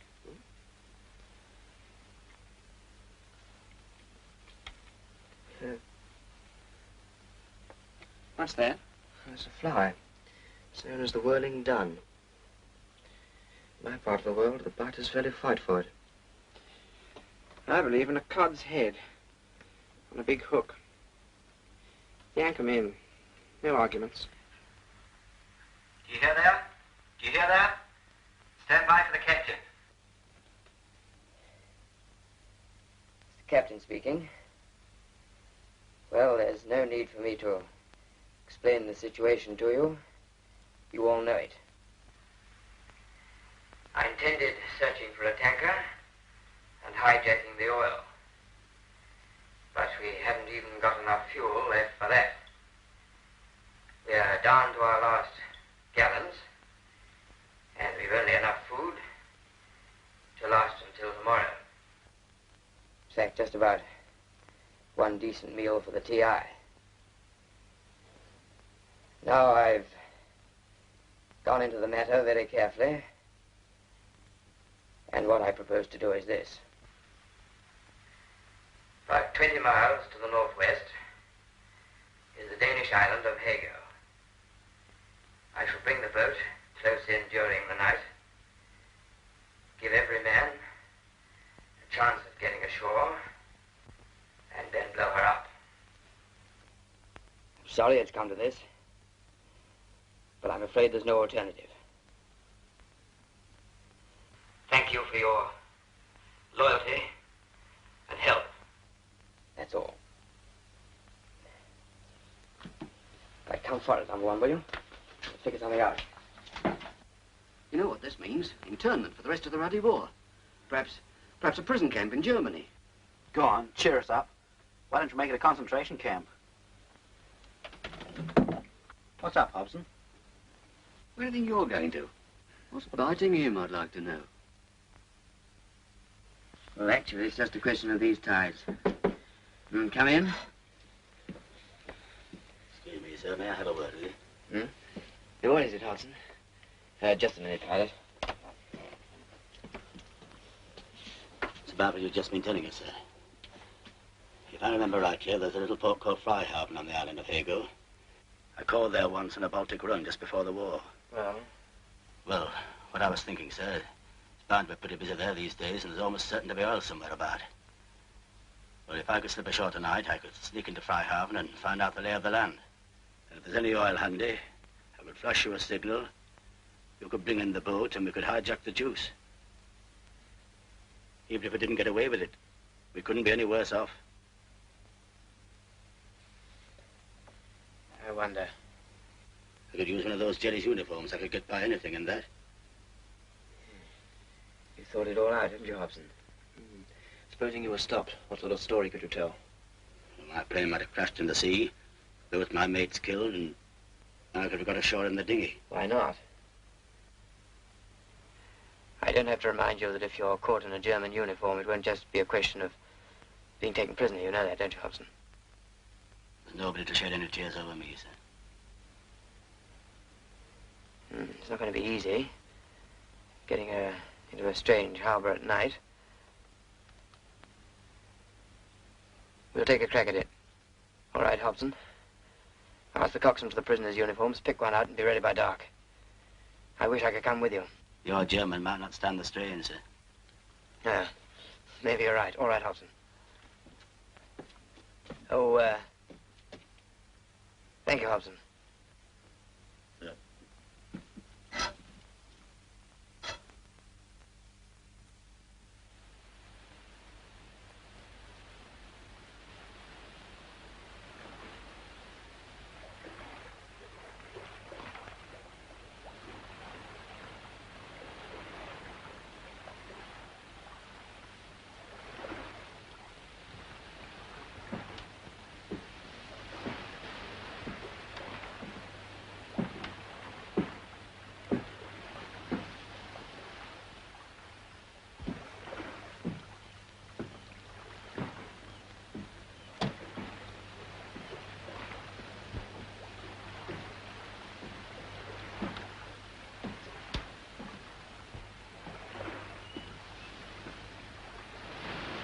Good, you've made it. Monkey Orange King. Monkey Orange King. James Monkey Yorker. James Monkey Yorker.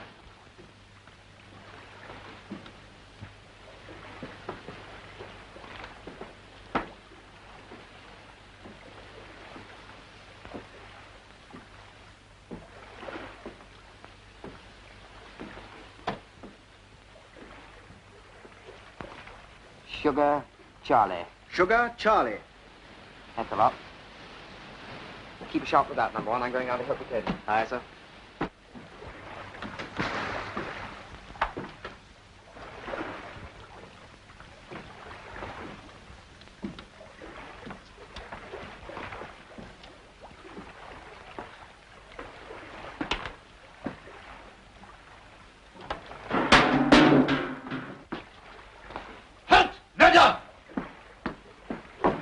Hauptmann, Schalter. Meister Wachtermann, Offizier. Bitte der Ausweis von Herrn Hauptmann. Bitte schön. Wenn der Herr Hauptmann mitkommen wollen.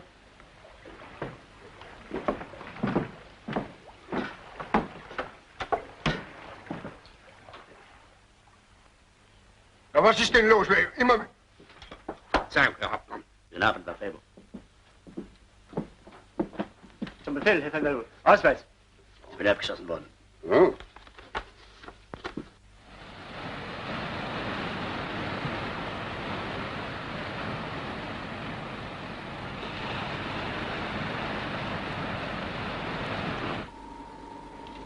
Thanks a lot, sir.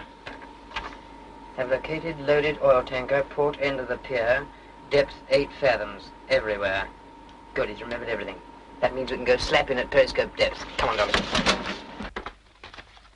Danke, Hauptmann. Abtreten. Wachtposten 3. Jawohl, Herr Major. Jawohl. Ein Signal, Herr Major. Ein Lichtzeichen. Das ist ganz ausgeschlossen, Herr Major. Ich habe meine Taschenlampe hier auf dem Tisch. Ja. Nein. Die Wache hat gar nichts bemerkt. Nur ein Hauptmann der Luftwaffe. Ja, er ist eben angekommen. Ja, jawohl, Herr Major, ich werde mich persönlich vergewissern. Jawohl, sofort.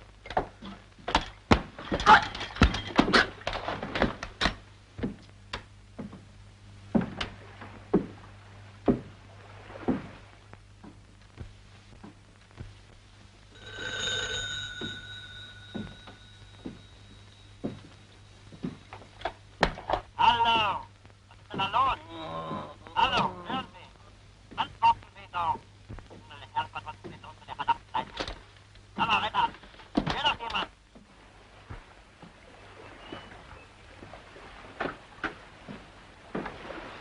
Danke, Belfabo. Gute Nacht. Wache. Hauptquartier. Wo? Sehen der Herr Hauptmann den Schuppen dort drüben? Ja. Also wenn der Herr Hauptmann rechts in die Straße einbiegen und den Schiff...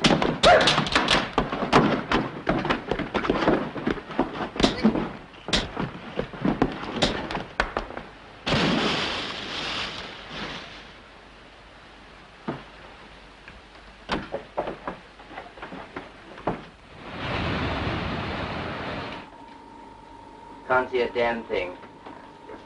If you feel a bump, you'll know we've arrived.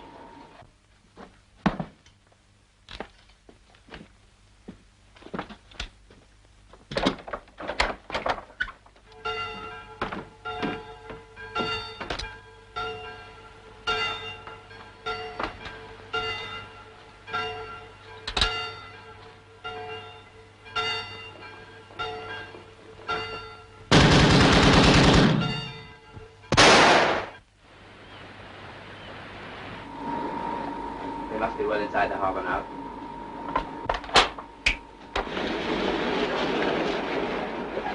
Right, bring her up, number one. Stand by the surface. Stand by engines. Lookouts and landing party. Close up. What a game. Turning us into a lot of ruddy commandos.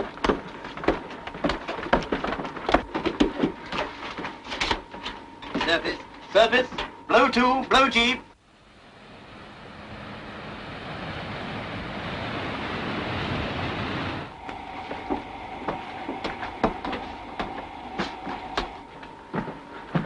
Lord, we left it pretty late. Stop at 20, easing to 15.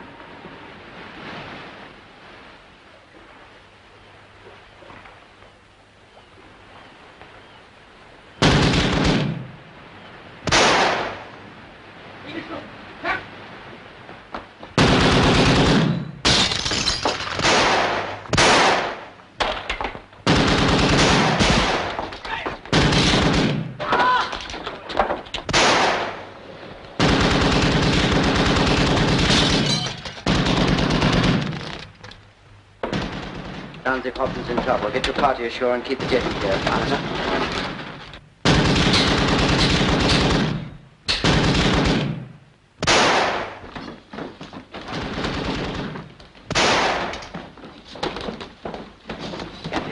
Come on, the captain. Sonny, come on. Got a couple of them here, so what shall I do with them? Keep them quiet. Here's the captain, sir. You speak English? I do. This is the British Navy. We want oil and stores, and we've no time to argue about it. There will be no argument. The British Navy is always welcome in Denmark. Now you're talking. Take what you want, Lieutenant. My men will help you. Axel, hands. Clark, get these pipelines Yep, fixed up Bedoya. as quick as possible.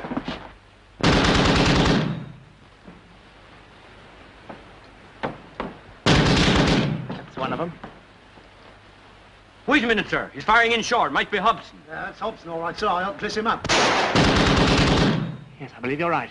That's the boy. Good man. Wait there.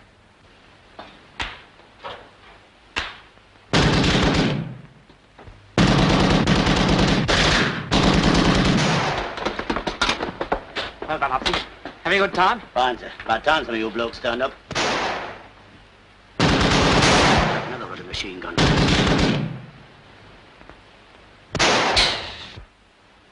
Good guys, good guys.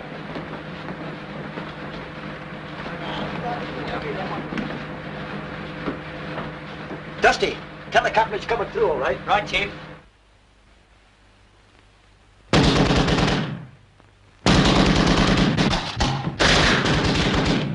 Things are getting hot. Gordon, take 3 men and back the other party up.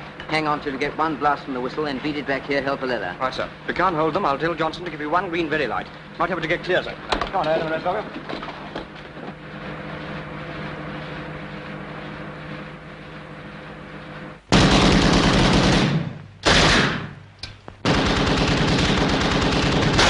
Over here, the whistle. If we can't, give them a green one with the very light.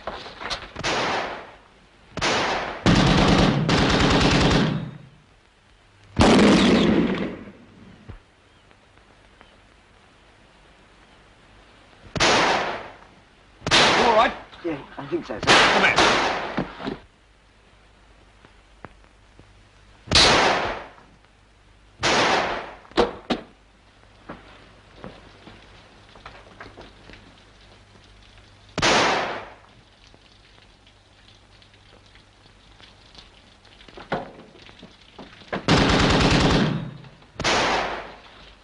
We'll be in trouble soon, sir. That warehouse is full of oil. The floor's covered with it. We won't half cop it if that lot goes up.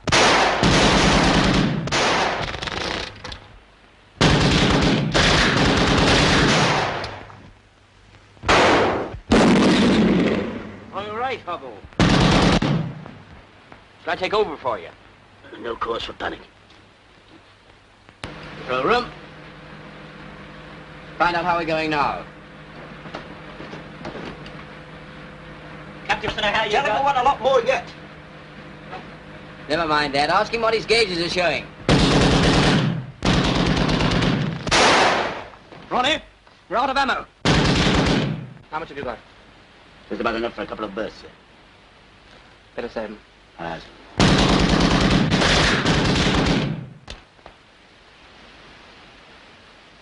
Nothing else for it, I suppose? 1,200 gallons. All right, we'll risk it. Now, that's just his Scots caution. Tell him we're going to take a short cut. Get your party going. Aye.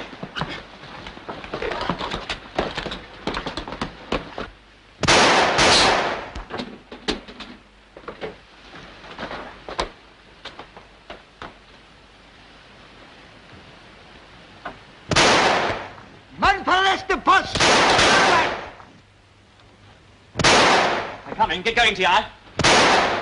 Hobson.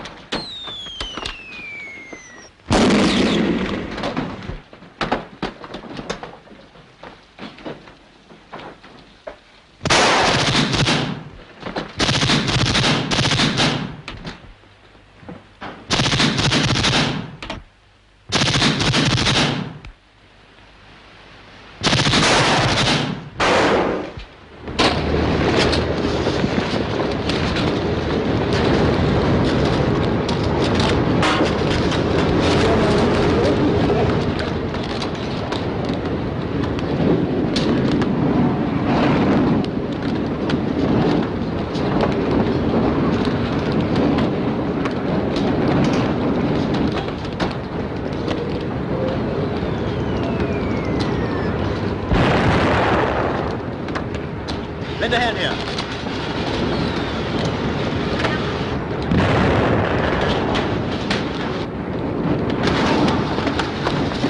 Set the lot. Afraid the cook will be coming. Let go on.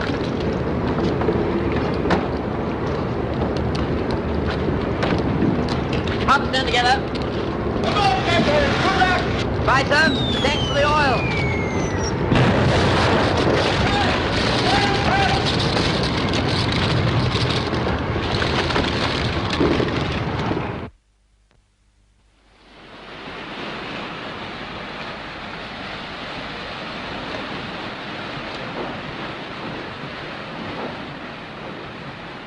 Please, report. Sea, Tiger, returning to base. Get that off to C&C. Repeat FOS. All right, well.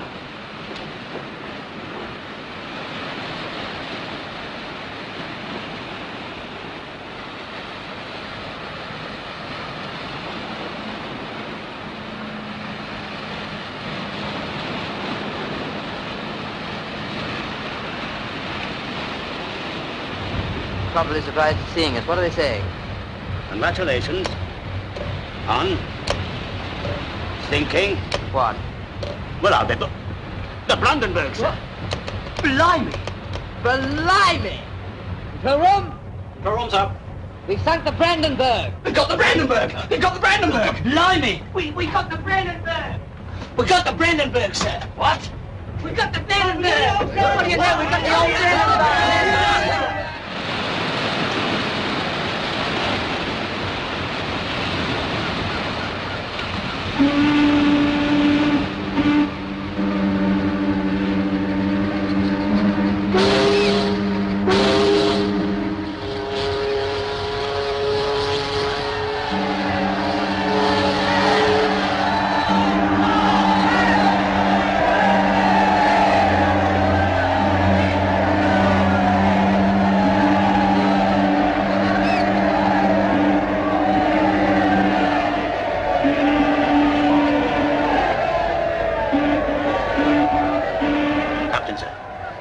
Putting our pennants up.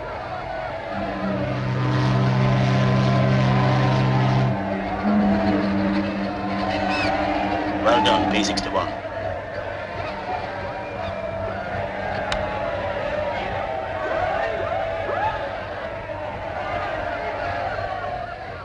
Stop both. Stop both, sir.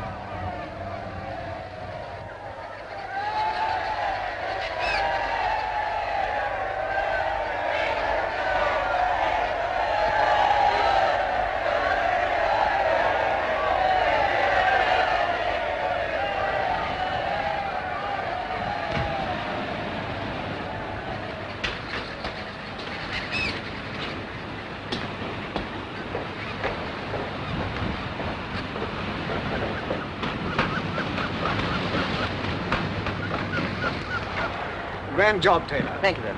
A bit better than my fishing smacks. You really must have used Olmore's almanac. Well, actually, it's all done by mirrors. Well, I'm just pushing off, so you'll have to wait for that double I promised you. Goodbye, sir. Good luck, Humphreys. Thanks, sir. Good luck, David.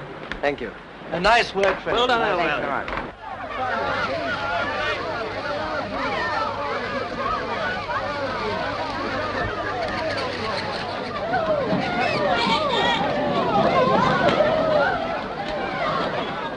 Hello, Mike. Hello, Gladys. Mike. Mike, it's lovely to have you back. Safe. Jolly, Rosie. Ethel, me darling. Hello, Arabella. Arabella. Arabella. That was the Gladys. Jack, isn't this wonderful? It is. Well, so long, Dickie. You must show Gladys your new tattoo sometime. Gladys? You heard.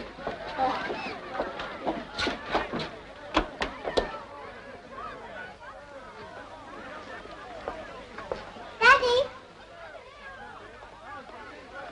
Hello, Pete. I saw your submarine. Did you? Yes, Daddy. Did you see her coming in? Yes, Daddy.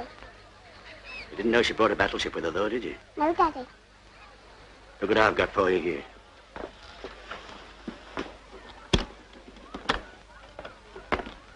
Ooh, Daddy. Hello, Jim.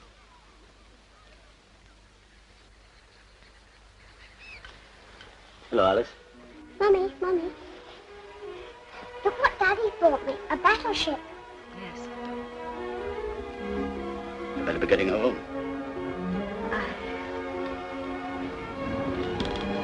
Well, enjoy your leave. This time, I suppose you will be seeing your aunt. Yes, all of them, sir. Excuse me. Gordon. Yes, sir? You going in the wardrobe? Yes, sir. Get me Grosvenor 2777, will you? Yes, sir. There's the sorceress just going through the booms. One comes in, another goes out. Just like running a ruddy bus service.